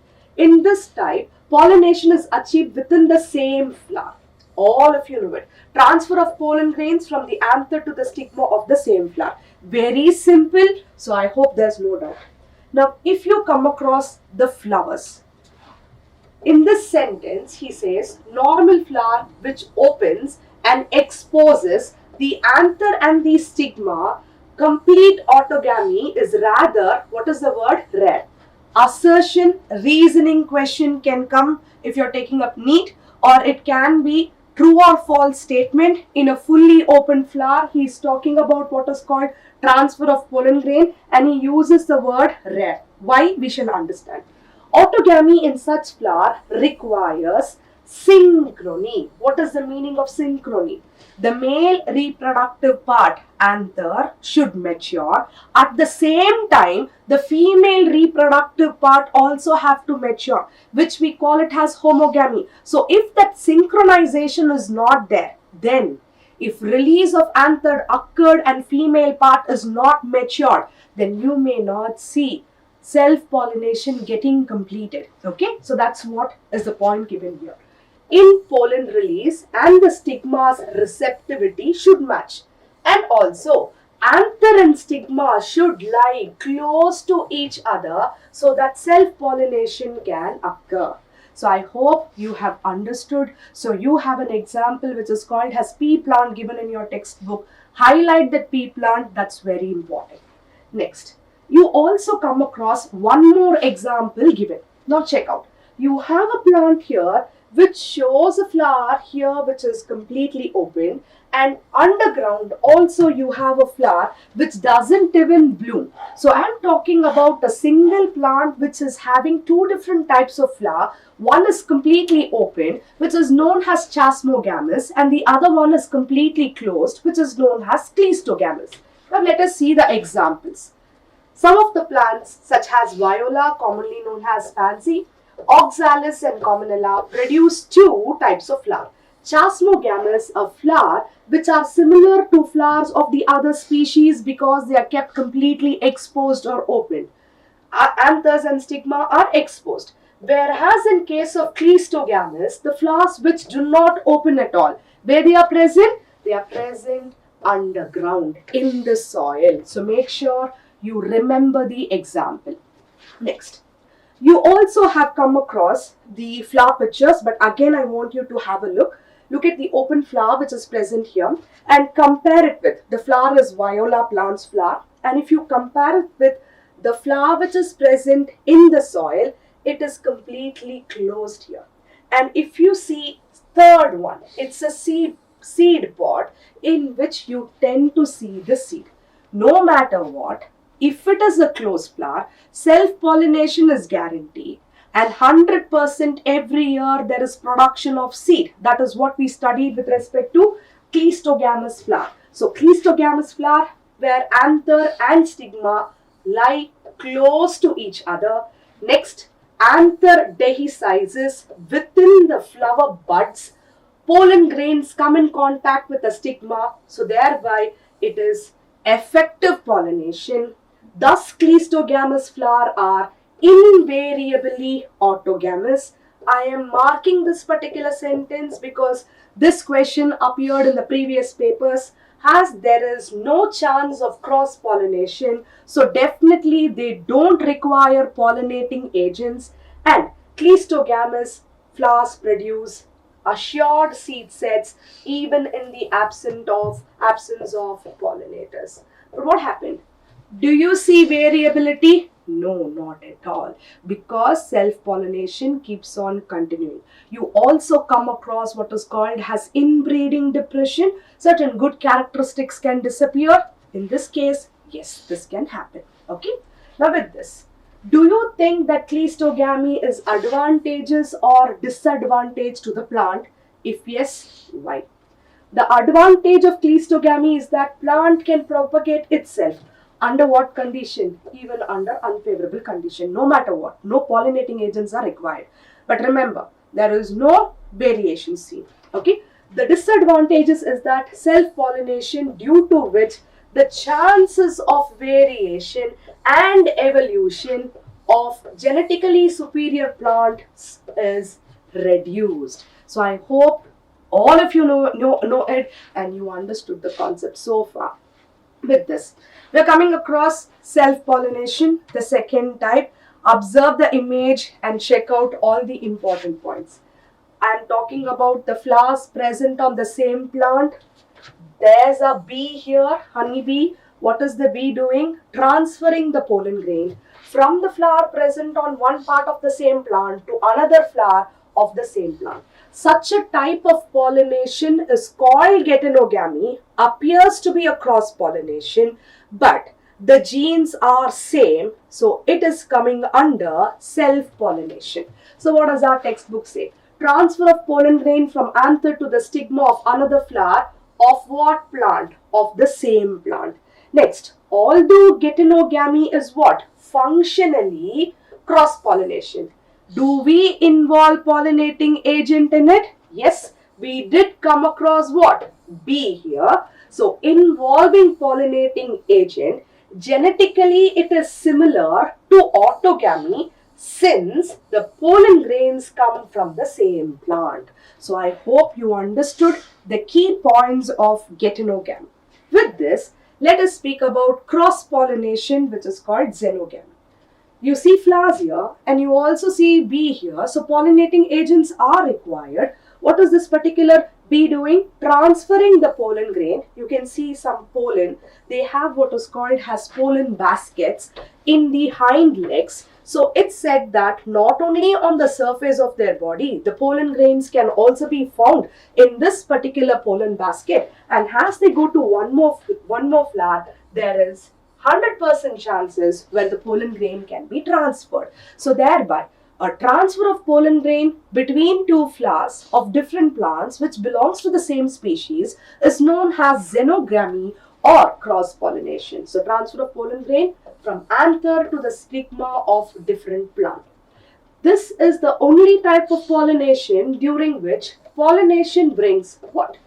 Genetically different types of pollen grains to the stigma. So variation is seen. So cross-pollination shows what is called as evolution. So I hope you have understood clearly. With this, we are coming across pollinating agents. So we finished with pollination. Self we understood, cross we understood, but I want you to understand what are different types of pollinating agents. If life form is involved, you call it as biotic. If non-living part is going to bring about pollination, we use the word abiotic. So under abiotic pollination, wind pollination, which sounds like animal, it's not. So wind pollination is called anemophily and water pollination is called as hydrophily. Now, you did come across different types of characteristics that you understood with respect to how does wind-pollinated flower appear, how does water-pollinated flower appear. Definitely, they are not going to be so attractive and pollinating agents do not visit them because they don't have any, has benefits, no attraction. So, thereby, abiotic factors bring about pollination. On the other hand, if I use the word BIO, I am talking about life forms. So these life forms, when they are doing pollination, plants give them certain rewards. It may be nectar, it may be pollen grain. So thereby they go towards the flowers. And these flowers are beautifully colored. They produce fragrance, which is going to attract the pollinating agents. So in your textbook, you would have come across different terms, or if not, certain names of species. But I would like to encircle certain terms under what is called as biotic. So if you check, I'm going to highlight ornithophily. Hummingbirds are tiny little birds which is beautifully colored. So if birds bring about pollination, it is called as what? Ornithophily. If it is bats, chiropterophily. If it is ants, myrmecophily. If it is molluscans, malacophily. I hope so many things is fine, but your common question will be, insect pollination is called what? You already know it is entomophily. If there is a question, who are called as kings of pollinator, you will say honeybees are called as what? Kings of pollinators. So with this, let us go on to the next part of the topic, that is wind pollination. Now observe this particular image, look at the characteristics. Step by step we shall study. So this part is the anther. Okay. Now, I'm drawing the anther, two lobes like this. Anther loaded with pollen grain, see the word, dangles loosely from the filament, exposing the pollen. As the wind is going to blow, pollen grains will be carried. Millions of pollen grains will be produced because most of them get wasted. Okay? Now, filaments are long and loose. They are literally hanging as the wind blows by, the wind is going to carry the pollen grains. So thereby pollen grains are very light. They may be a little bit, feathery. They are non-sticky so that they can glide in the air. So as they are gliding, the female part should also have certain properties, right? So the stigma is said to be feathery, ideally adapted to catch what? Pollen grain. So stigma is specially designed in order to trap the pollen grain which is carried by the wind current. So these were the points that we came across. So pollination by wind is more common. So under abiotic pollination, which is the most common type of pollination, if the question comes, you will say the pollination is wind pollination. Point to be noted. Next, wind pollination also requires that the pollen grains are what? Light and they are non-sticky. This point also appeared in your exam. Make sure you make a note of it. So that they can be transported by what current? Wind current. Next, they often possess well-exposed stamens, large, often feathery stigma, so easily they can trap the airborne pollen grains. So hope that the points are clear. Next, this is a sentence which repeatedly came in the competitive exam. Check out. Wind pollinated flowers have how many ovules? Highlighted, single, in each ovary and numerous flowers packed into inflorescence. Next, check. A familiar example is corn cob. Okay, I have put the image corn cob. See the word. The tassels you see. This one. Whatever you are trying to see here is what? It is nothing but stigma and style. So I am marking this particular point. Very important. This question has appeared in your exam, midterm or many other papers of competitive exam. Make sure you mark it. What is the tassel? If they ask you, you will say it is the female part which is representing stigma and style. Wind pollination is unique of which particular plant? Again, I am highlighting monocotyledon, which is said to be grass. So I hope you have made a note of all these particular points that I have made a note here. Clear? With this, let us go into water pollination. So I already told you wind pollination is said to be more often than that of water pollination. Now check out. Pollination of water is quite rare. Please mark it. Quite rare. In flowering plants, it is limited to how many genera? 30. Again, I am marking this particular point important. And it is seen with respect to whom? Monocotyledons. Last slide, I ended with wind pollination. I highlighted grasses and I also told it is monocotyledon. Now also I am marking 30 genera and I am again mentioning monocotyledons. As against this, you would recall water is a regular mode of transport of male gamete.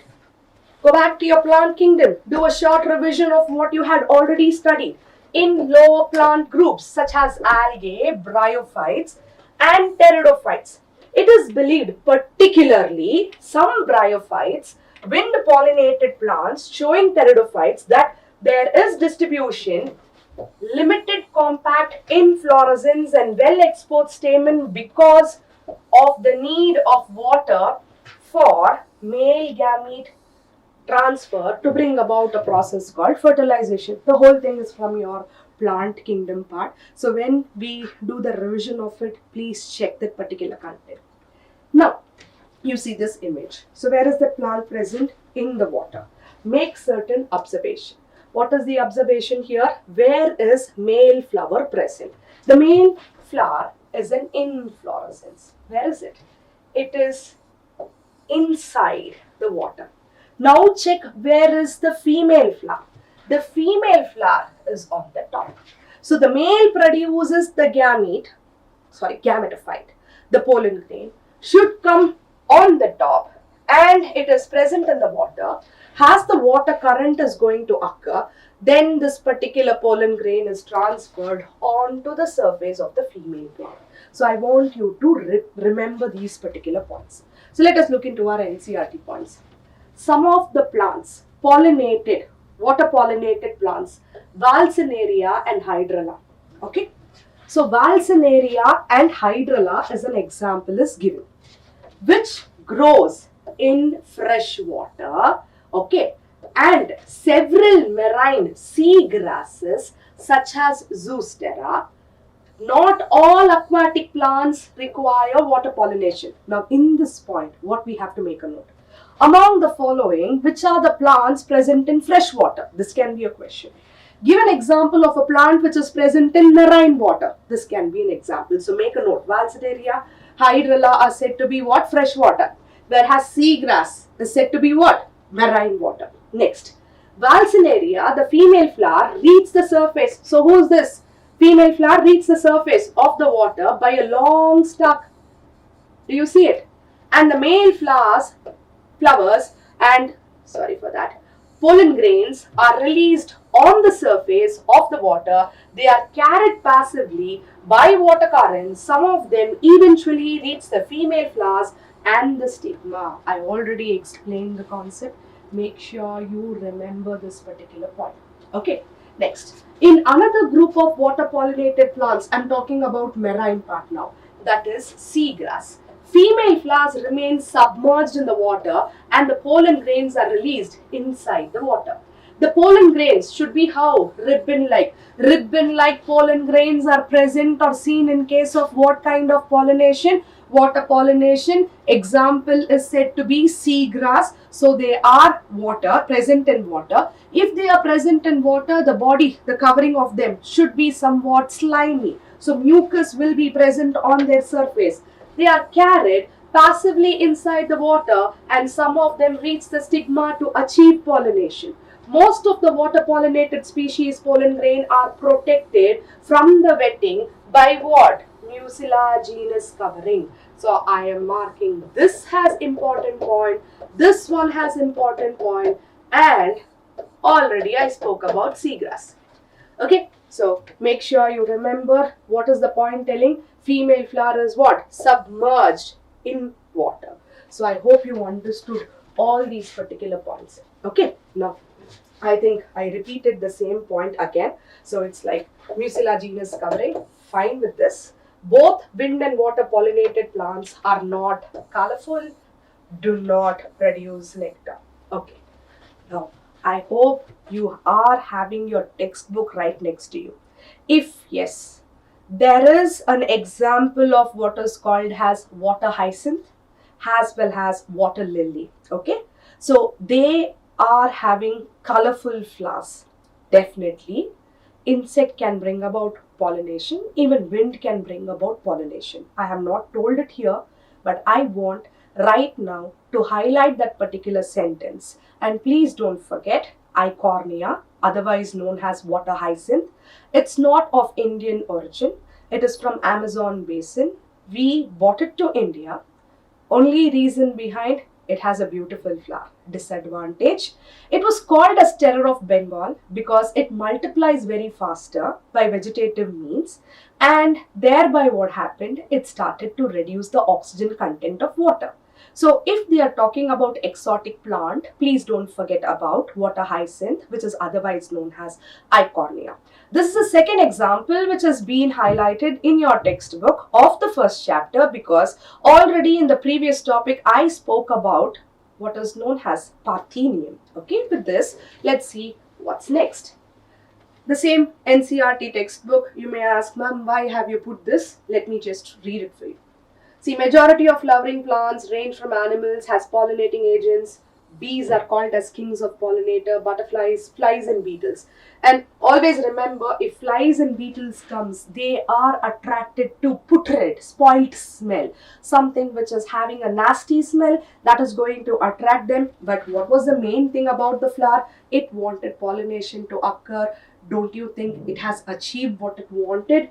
Wasp, ants, moth, birds, Sunbirds and hummingbirds and bats are the common pollinating agents. That's why previously I highlighted the terms there. Next, among the animals, insects, particularly bees, are the dominant biotic pollinating agents. Already we spoke about kings of pollinators. Even large animals such as whom? Primates. Now please understand, you will be studying human reproduction. You know what are the primates, but I want you to remember the example which is given here, lemur. Those of you who have watched Madagascar movie and you know a character who is called as King Julian, that's the example of lemur. Okay, arboreal, tree dwelling. I'm marking this word important because I did come across one question related to it. Rodents, or even reptiles, gecko the lizard and the garden lizard have also been reported as pollinators in some species. The same NCERT textbook sentence because I just took the screenshot of it. Okay, next.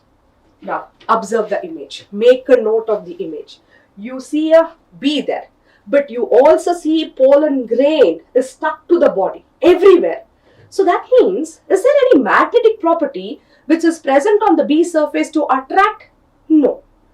The tapetum is there, right? Tapetum produces a sticky substance which we call it as pollen kit. Due to that stickiness, when insects come near the flower, the pollen grains tend to get attached to their body surface. Okay, so what is it saying here?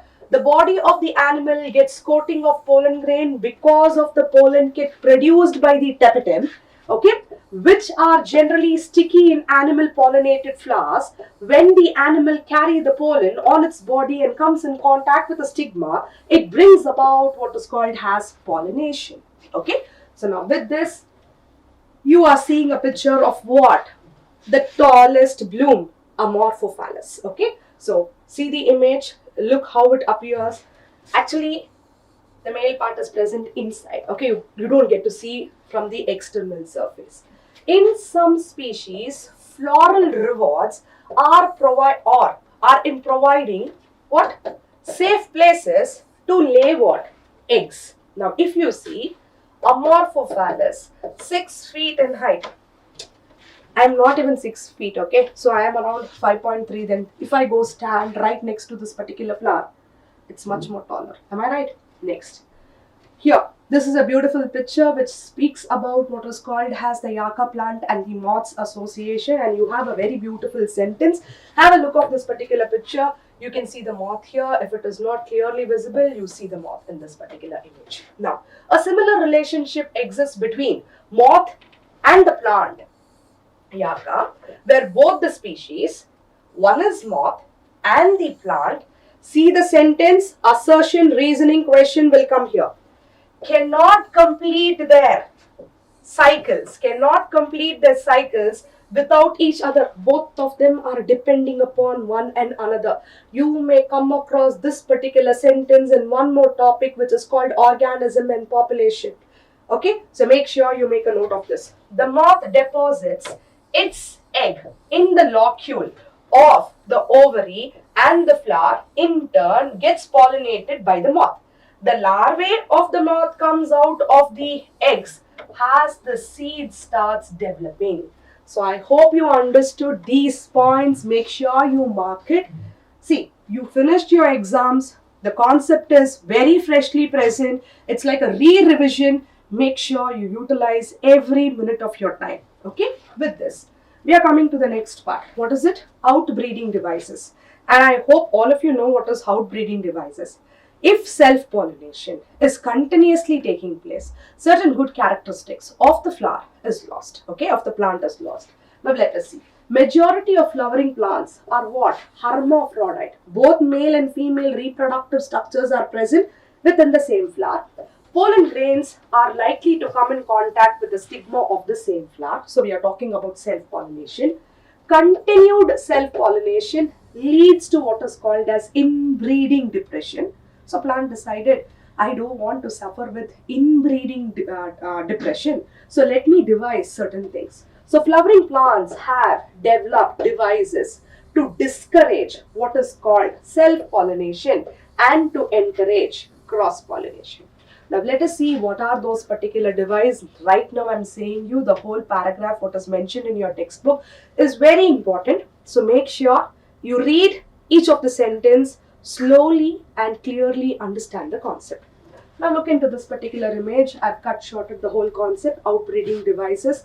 First one says unisexual flowers. So plant decided I will have only one type of flower. I don't want bisexual flowers. So obviously if you take the example, I'm highlighting the word papaya. So I will take one more color because red is unseen here. Papaya. Dioecious condition prevents self-pollination. Example papaya. Now check dichogamy. In the starting of the topic, I told when self-pollination is going to occur, we did study. Male and female part should have what? Synchrony, homogamy. Opposite of it, dichogamy. Meaning what? If protogyny occurs, the pistil matures before anther. Pistil is matured, but pollen grains are not released. Or reverse it. Pistil is still not matured, pollen grain is released. Now, do you think pollination results with respect to fertilization there? Not at all. So, synchrony plays an important role. Opposite word is said to be dichogamy, where here example is wheat, protogyny, protandry, the anther matures before the pistil. Ivy plant. Next, heracogamy. Let us say the stigmatic surface has a hood-like surface, okay? In Calotrophes plant, it is covering as such, trying to avoid pollen grain of my own flower should not fall on me. Such a kind of outbreeding device is called as heracogamy. So here, a septal separation of the anthers and stigma is seen in case of what? Oxalis. Next, self-incompatibility. Meaning the plant decided, I don't want my own pollen grain to germinate on me. So I will give a chance of the pollen grain from coming from the another plant. So that is called as self-incompatibility. Genetic mechanism that prevents self-pollination. Example is petunia. So I hope you have understood all of these. But there's one highlighted sentence which you have to remember. What's that? Several species such as, what's the word? Papaya. Male and female flowers are present on different plant.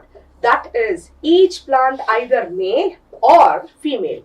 This condition prevents orthogamy as well as getonogamy. Okay, make sure you mark that sentence of your NCERT, because in some plants, male flower is also present, female flower is also present. So what happened?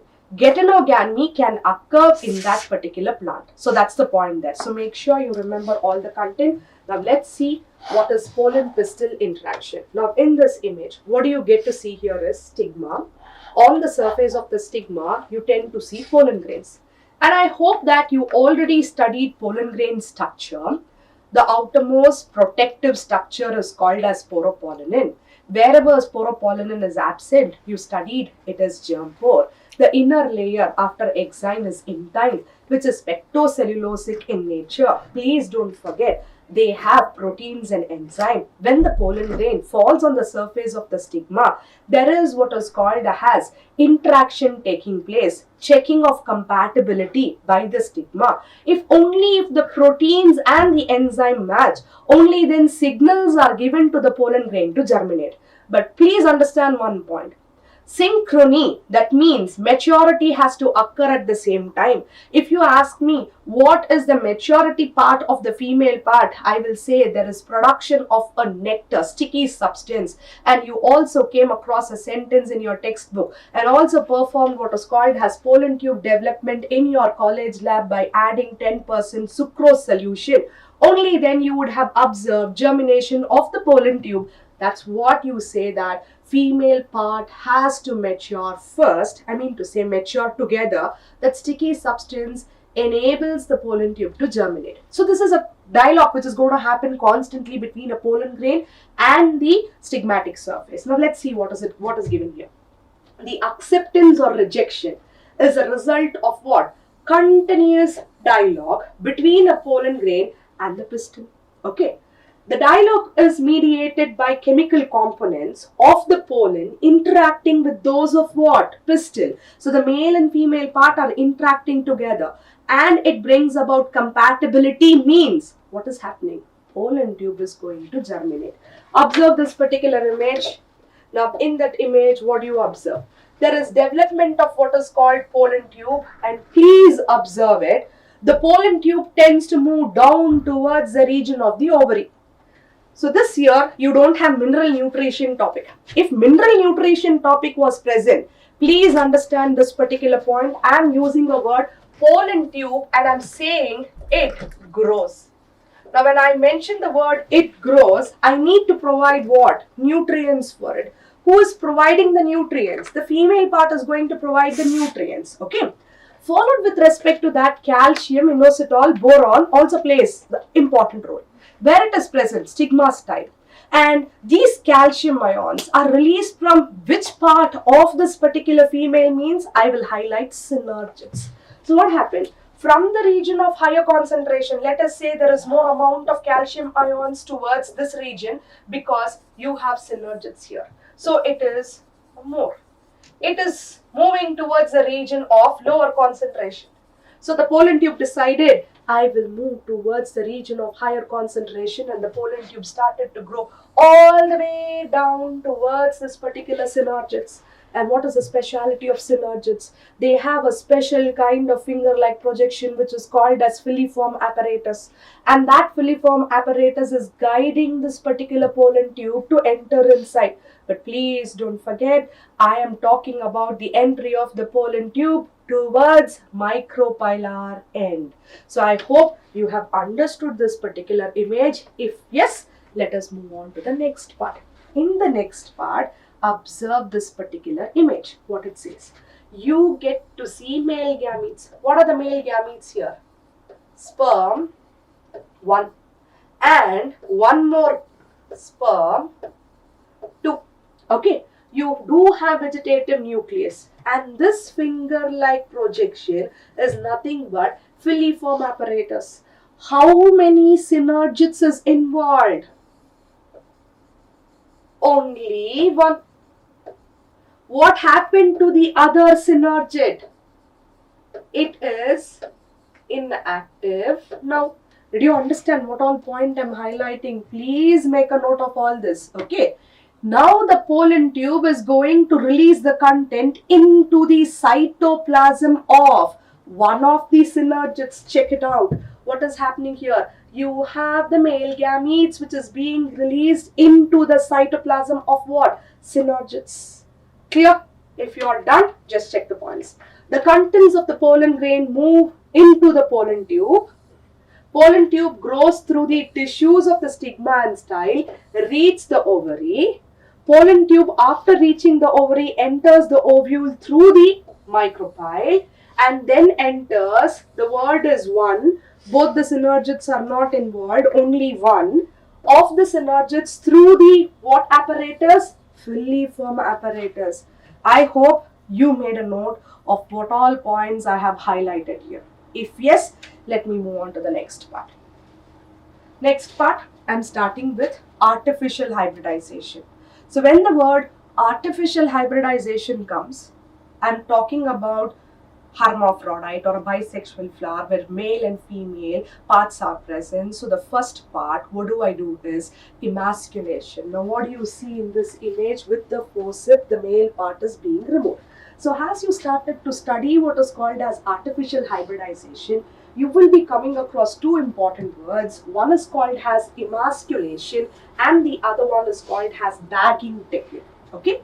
So now, if the female parents bear bisexual flower, removal of anther from the flower bud before the anther dehisces using a forceps is very necessary. So this step is called as emasculation. So the step what we referred here is emasculation. By now, I hope all of you are super thorough, but still I'm highlighting this particular point because it has appeared in previous paper.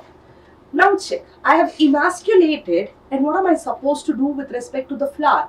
I am supposed to cover it with an appropriate size of a paper bag. Then, after the female part has attained maturity, I select the male parent and dust the pollen grain onto the surface of stigma. After dusting, I am trying to rebag it again so to avoid contamination. So check the points. Emasculated flowers have been covered with a bag suitable size, generally made of what paper? Butter paper, to prevent contamination of its stigma with unwanted pollens. This process is called as bagging. Next, when the stigma of bag flower attains what? Receptivity, mature pollen grains. What is the meaning of mature pollen grain? Pollen grain should have two nucleus. One was the vegetative nucleus and the other one is generative nucleus. Most of the time, the pollen grains are shedded during 2-celled stage, 60%, and the remaining is said to be 3-celled stage. Don't forget all those. Collected from the anther of the male parent are dusted onto the stigma of the flower and then rebagged, and the fruits are allowed to develop. So I hope you understood what is called as artificial hybridization. I was about to say outbreeding device. So artificial hybridization. If yes, let us move on to the next part. All done. Now, if you're coming across fertilization, one of the major events that we're going to highlight with respect to angiosperm is double fertilization. Now, we just told through one of the synergids, the pollen tube has entered, releasing the male gamete, the sperm 1 and the sperm 2. Navaschin was a scientist who gave this particular concept, but let us see what exactly happened. Now here I have highlighted with two marking here, sperm 1 and sperm 2, and I am highlighting two synergids, but the pollen tube has entered one of the synergids, and you also see what is called as egg cell. Now please understand the concept very clearly. The sperm 1 entered the egg and it brings about fertilization. Okay, and whereas the sperm 2 went and fused with respect to the polar nucleus and ended up in forming triploid cell, primary endosperm cell with primary endosperm nucleus. Now what is the point which is given? Generative cell of the pollen grain forms two male gamete. Two sexual fusion occurred, that's why the process is called double fertilization.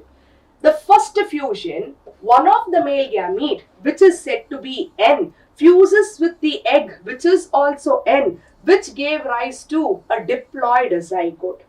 Whereas the second fusion of one male gamete with the secondary nucleus, which is 2N, gave rise to primary endosperm nucleus, which is triple fusion 3N.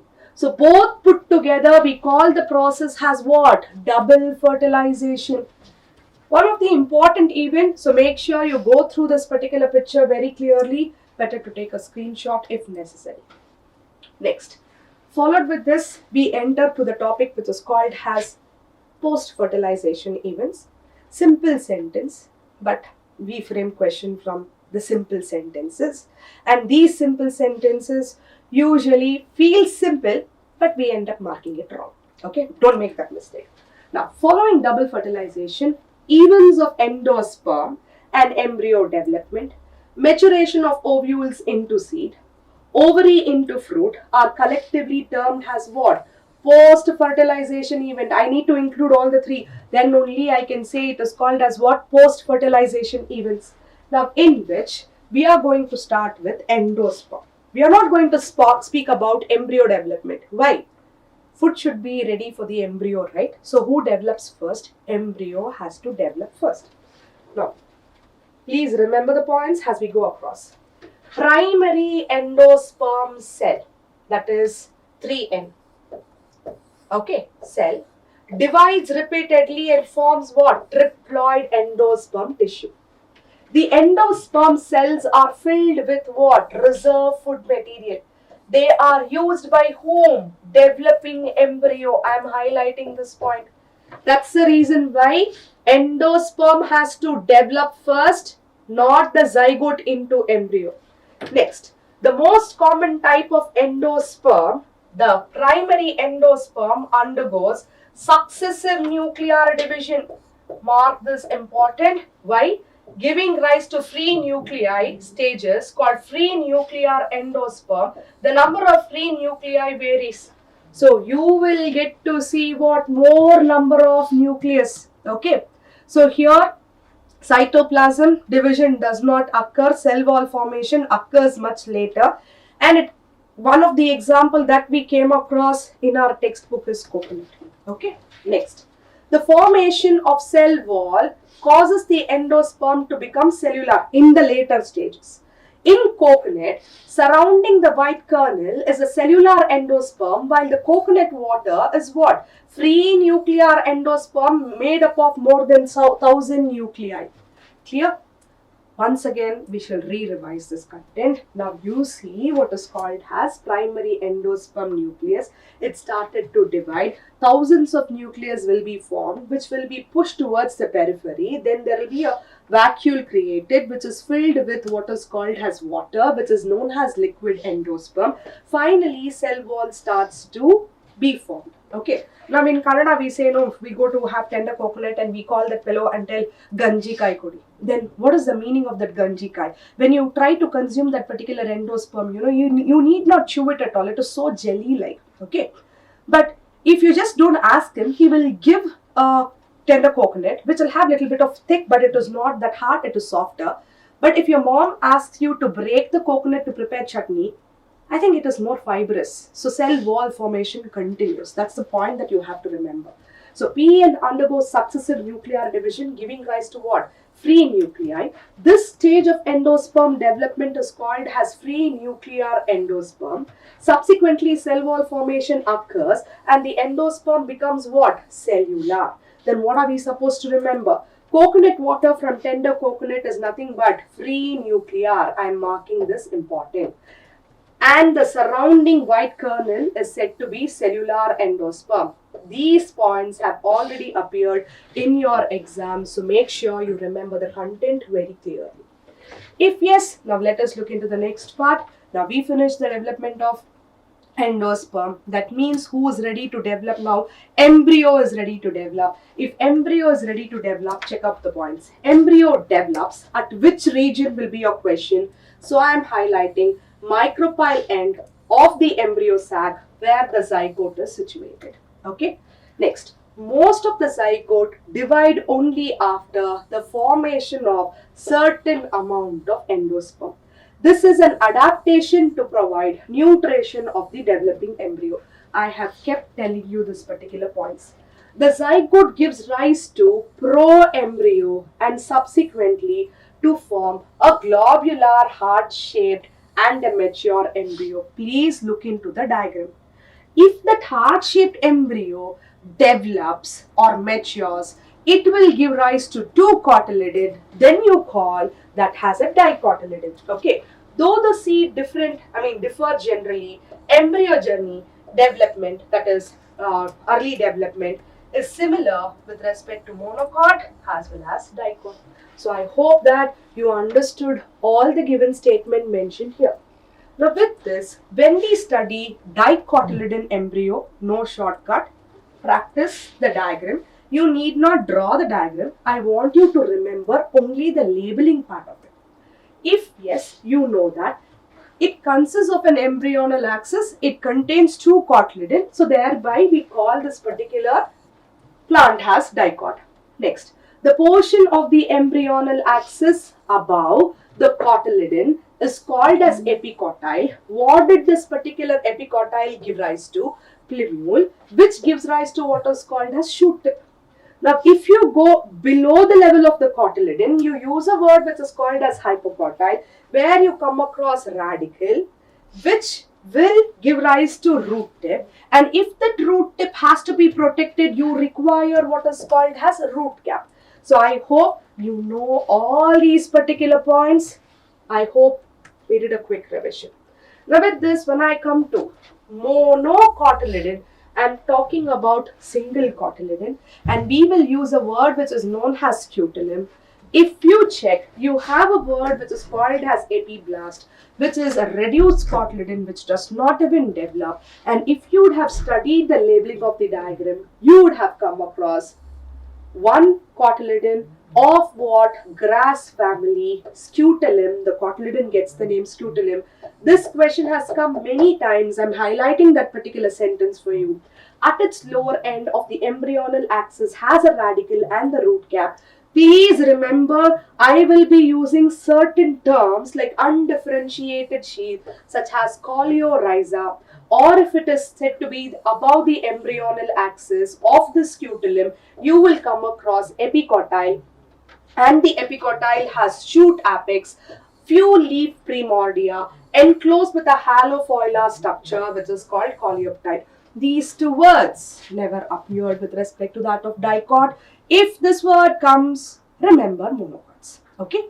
Now, parts of the seed. I'm not going into much detail of this particular topic because you already wrote your exam, but please remember, starting of the topic, the flowers were very beautiful with the petals to attract the pollinators.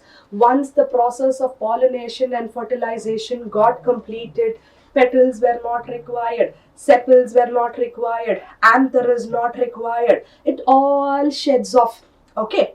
Now, you will come across what is called as ovary. After that, in post fertilization, ovary will become a fruit and ovule will become a seed. That ovule which becomes a seed will have a coverings which is known as integuments. Outer integument will become thick leathery testa, followed with what is called as inner integument, which is known as tegment, which has a small opening which is called as micropyle, which will remain as a micropyle because the seed has to what? Take in water for what is called as germination. So I hope you remember all these particular points. Okay, so that points are very important. Go through the content of your textbook once again. So what is the work of the endosperm? The endosperm is going to store what? Food. And I'm talking about what? A corn seed belonging to monocot. But in this case, if you see, you have a kidney shaped diagram. So it is a bean shaped sheet which is called as dicot. Endosperm is already consumed. So they have the reserve food material with respect to the cotyledon. And please check what the word says. Testa and tegment. The thickest outermost covering is said to be the testa, and next comes the thin segment which is known as tegment. Rest all structures you do know about it. Okay. Next, when you speak about the seed, you speak about the presence of endosperm or endosperm is not present. So we use certain technical terms. Mature seeds may be non-albuminous or ex-albuminous. Okay. Non-albuminous have, what is the word here? No residual endosperm as it is completely consumed during the embryo development. Please give importance to that of the example where you get to see pea, groundnut and beans. Now in the next part, you do have what is called as albuminous seeds. Now in case of albuminous, I just now said endosperm should be present as it is not completely consumed during embryo development. Please check the example. This is where you people will make a mistake. Check out the examples. Here I have written wheat. Next I have given you an example of maize. Next barley. Next comes castor. This point has come so many times and I have seen many of the students marking it wrongly. Coconut, sunflower. So I hope you know all the examples of endospermic and non-endospermic seed. Next comes one more important question. What are perisperm? Now remember, antipodals disappear, synergids disappear. But if nucellus, which was providing the nutrients for the embryo sac, is still present, we call it as perisperm. Now observe this particular image which says wheat and you have perisperm. Now what is the definition that we came across NCERT? Occasionally in some seeds such as black pepper and beet, remnants of nucellus is also persistent. Persistent nucellus is known as perisperm. Okay, and let me add on. Nucellus was storing food. Okay, it's still present. It is diploid. Endosperm stores food, but it is triploid. What is the common characteristic between a nucellus and the endosperm? Stores food. What differs? The number of what? Diploid and triploid condition. Don't forget it. They may ask you the question. Next comes what is called as the ovules mature into seed, whereas the ovary develops into what is called as fruit. That is transformation of the ovules into seed and the ovary of the fruit proceeds how? Simultaneously. Mark it important. Now please check what is present in this diagram. I have used a word which is called pericarp. Ovary wall becomes what is called as pericarp. Then you come across endocarp, mesocarp and exocarp. In case of seed, you already studied seed coat is there, embryo is there, endosperm is present. Now, check this point. The ovary wall develops into what wall? The wall of the fruit, which is called as pericarp. The fruit may be fleshy, such as guava, orange and mango, etc. Or it may be dry, as in case of groundnut or in case of mustard. Morphology of flowering plants also you did come across. Okay, next part. Fruits. Now, points what we have to come across. The ovary is the one which developed into fruit. Transformation of the ovules into seed and the ovary proceeds simultaneously. I told it, but again I am highlighting the same sentence. Next, the wall of the ovary develops into what? Pericarp. Please don't forget this particular point. Next, the fruit may be fleshy, guava, orange, mango, dry in case of this. So the same points I highlighted separately, make sure you remember the content. Next, advantage of a seed. The seed which is present in your kitchen jar can be used quite a later. It's not dead, it is under dormancy phase. You also know the hormone which is responsible for it, abscisic acid. If you want to bring about opposite effect, abscisic acid hormones opposite effect can be brought about by treating the seed with GA3, okay, gibberellinic acid. Now check. Since pollination and fertilization are independent of what? Water, seed formation is more dependable. Seeds have better adaptation strategy for what? Dispersal in new habitats, help the species to colonize in other areas. They have food reserves, so young seedlings are nourished until they are able to bring about the process of photosynthesis. They come with packed food. Until I produce my leaf primordia, I can have the food material stored within me itself.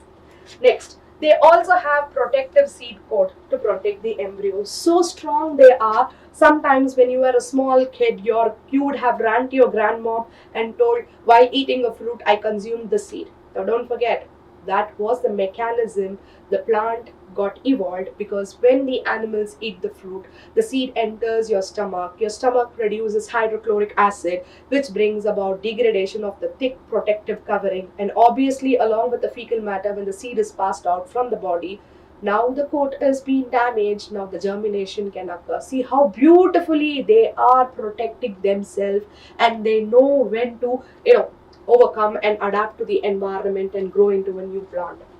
Okay.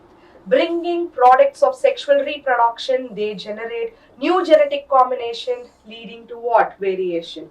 Now comes hydration and dormancy. We should be happy that dehydration and dormancy plays an important role. So please remember 10 to 15% moisture by mass. Moisture by mass is a sentence that we studied. Of mature seed are critical for storage of seed. It can be used as food throughout the year and also rice crop in the next season. All these are what? Advantage of having what is called as seed. So we should be very thankful. There's a stage which is called as seed stage in plant. Okay, next. Fruits. So you already know what are fruits, but the types of fruit comes into picture means you come across a word which is known as true fruits. In most of the plants, true fruits develop only from what? Ovary. I'm going to highlight even only from ovary, and the other floral parts, what happened to them? They degenerate and they fall off. So such a fruit which is formed only by the ovary is called as true fruit. Examples are watermelon, lemon and cherry. But your textbook also spoke about what is known as false fruit. Along with the ovary, thalamus also contributes for the formation of fruit. So thereby, example is apple, strawberry, cashew, etc. This is one image which I have given you here, but I want you to check all the image which is present in that particular textbook page. Any one of the image can be highlighted. Make sure you remember all of these. Okay. Next, we did come across what is called as parthenocarpic fruit, a fruit formed without the process of fertilization. Okay, now I'm going to link the starting of the topic. The bud has to bloom. So your textbook told hormones are required for the flower to undergo what is called as differentiation. But the same hormone which is called as auxin and gibberellin, which plays an important role in flower differentiation, the bud differentiation, accidentally the concentration becomes high. So in this case, there is no requirement of pollination and all. The fruit is formed without fertilization. That's when we use a word which is called as parthenocarpic fruit, and such fruits are going to be seedless. So you will get a seedless tomato, you will get a seedless watermelon. It looks very nice, right? Seedless watermelon. So usually when we tend to eat watermelon, most of the seed we tend to consume. So in this case, you're not going to get a seed at all. So what is parthenocarpy? Formation of a fruit without the process of fertilization is called as parthenocarpy. One such naturally occurring fruit is said to be what? Banana. Parthenocarpy can be induced. Now what did the farmers do? Okay, let me make a little bit money by spraying what is called as certain growth hormone in higher concentration. I can see what is known as seedless fruit so that I will be benefited. Parthenocarpy can be induced by application of growth hormones, and such fruits are said to be what? Seedless fruits. I hope that you understood the concept so far. Next, viability of seed. There's a huge paragraph which says, but I have highlighted some of the points. So viability, you know the word, the active period. Few species of seed lose viability within few months. Seeds of many species live for several years. Who are they? Let us see. Some seeds can remain alive for hundreds of years. The oldest of all is said to be lupine, Lupinus arcticus, excavated from Arctic tundra. The seeds germinate and are flowered after an estimated record of how many years? 10,000 years of dormancy. I am marking this point important, already appeared. Next, 2000 years old viable seed of the date palm Phoenix dactylifera, discovered during the archaeological excavation of King's Harold Place near the Dead Sea. Again, I'm marking this particular point important. So make sure you know the contents very clearly. Okay. Next comes orchid fruits. Orchid fruits. Do you want an example which you may be consuming even now while watching this particular class? Dragon fruit. Do you see that particular seed? What is the speciality? The seeds are very, very tiny. Are one such category, and each fruit contains thousands of tiny little seeds. So they will ask you name the fruits which contains tiny little seeds, and apart from that, one of the important sentence of your NCRT. Similarly, certain cases in fruits of some parasitic species, Orobanche and Stirga comes into example. Okay, make sure you remember these. Next comes the end part. Apomixis polyembryonic.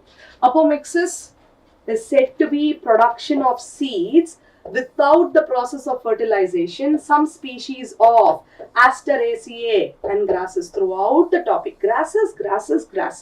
We have come across this particular word so many times. Make sure you remember it. It is a form of what? Asexual reproduction which mimics sexual reproduction. Again, I am marking important. Apomixis is formation of seed without the process of fertilization. One of the example was grasses, which I told you, Asteraceae. Next, it says that it is asexual reproduction, but it is going to mimic what is called as sexual reproduction. Okay. Next, you did come across a word what is known as polyembryony also, but let us see.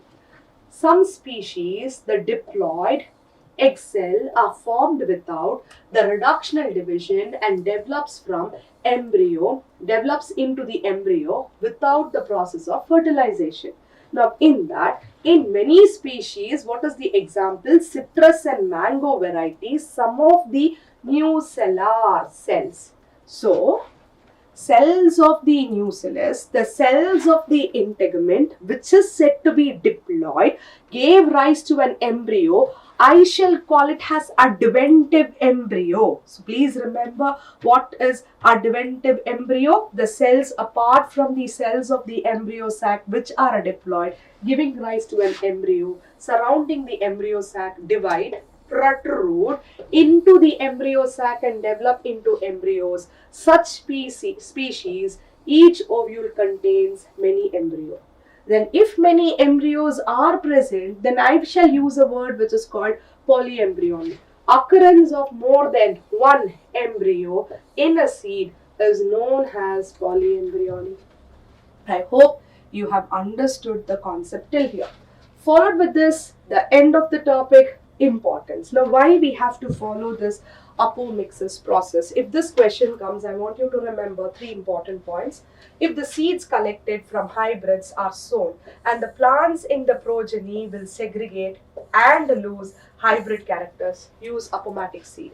Next, production of hybrid seed is costly, use apomatic seed. Hence, the cost of hybrid seed is also expensive for farmers. Next, if the hybrid seeds are made into apomatic, there is no segregation of characters and hybrid progeny, then the farmer can keep using the hybrid seed to raise new crop year after year. This says the importance of apomatic seed. Go ahead, make a note of it. Okay, take a screenshot. It is already present in your NCRT. So that means what? I did give you a very quick revision of this particular topic. So I hope that you do the revision simultaneously along with what we have completed in today's session. So make sure that when you're coming for the next topic, we are going to be discussing the discussion question MCQs. Followed with that, we shall also be discussing assignment-based questions. So I hope that you enjoyed the class with me. So next class, I'm going to start with MCQs. So until then, take care of people around you. Meet you all in the upcoming class. Keep practicing as many MCQs as possible. Thank you all.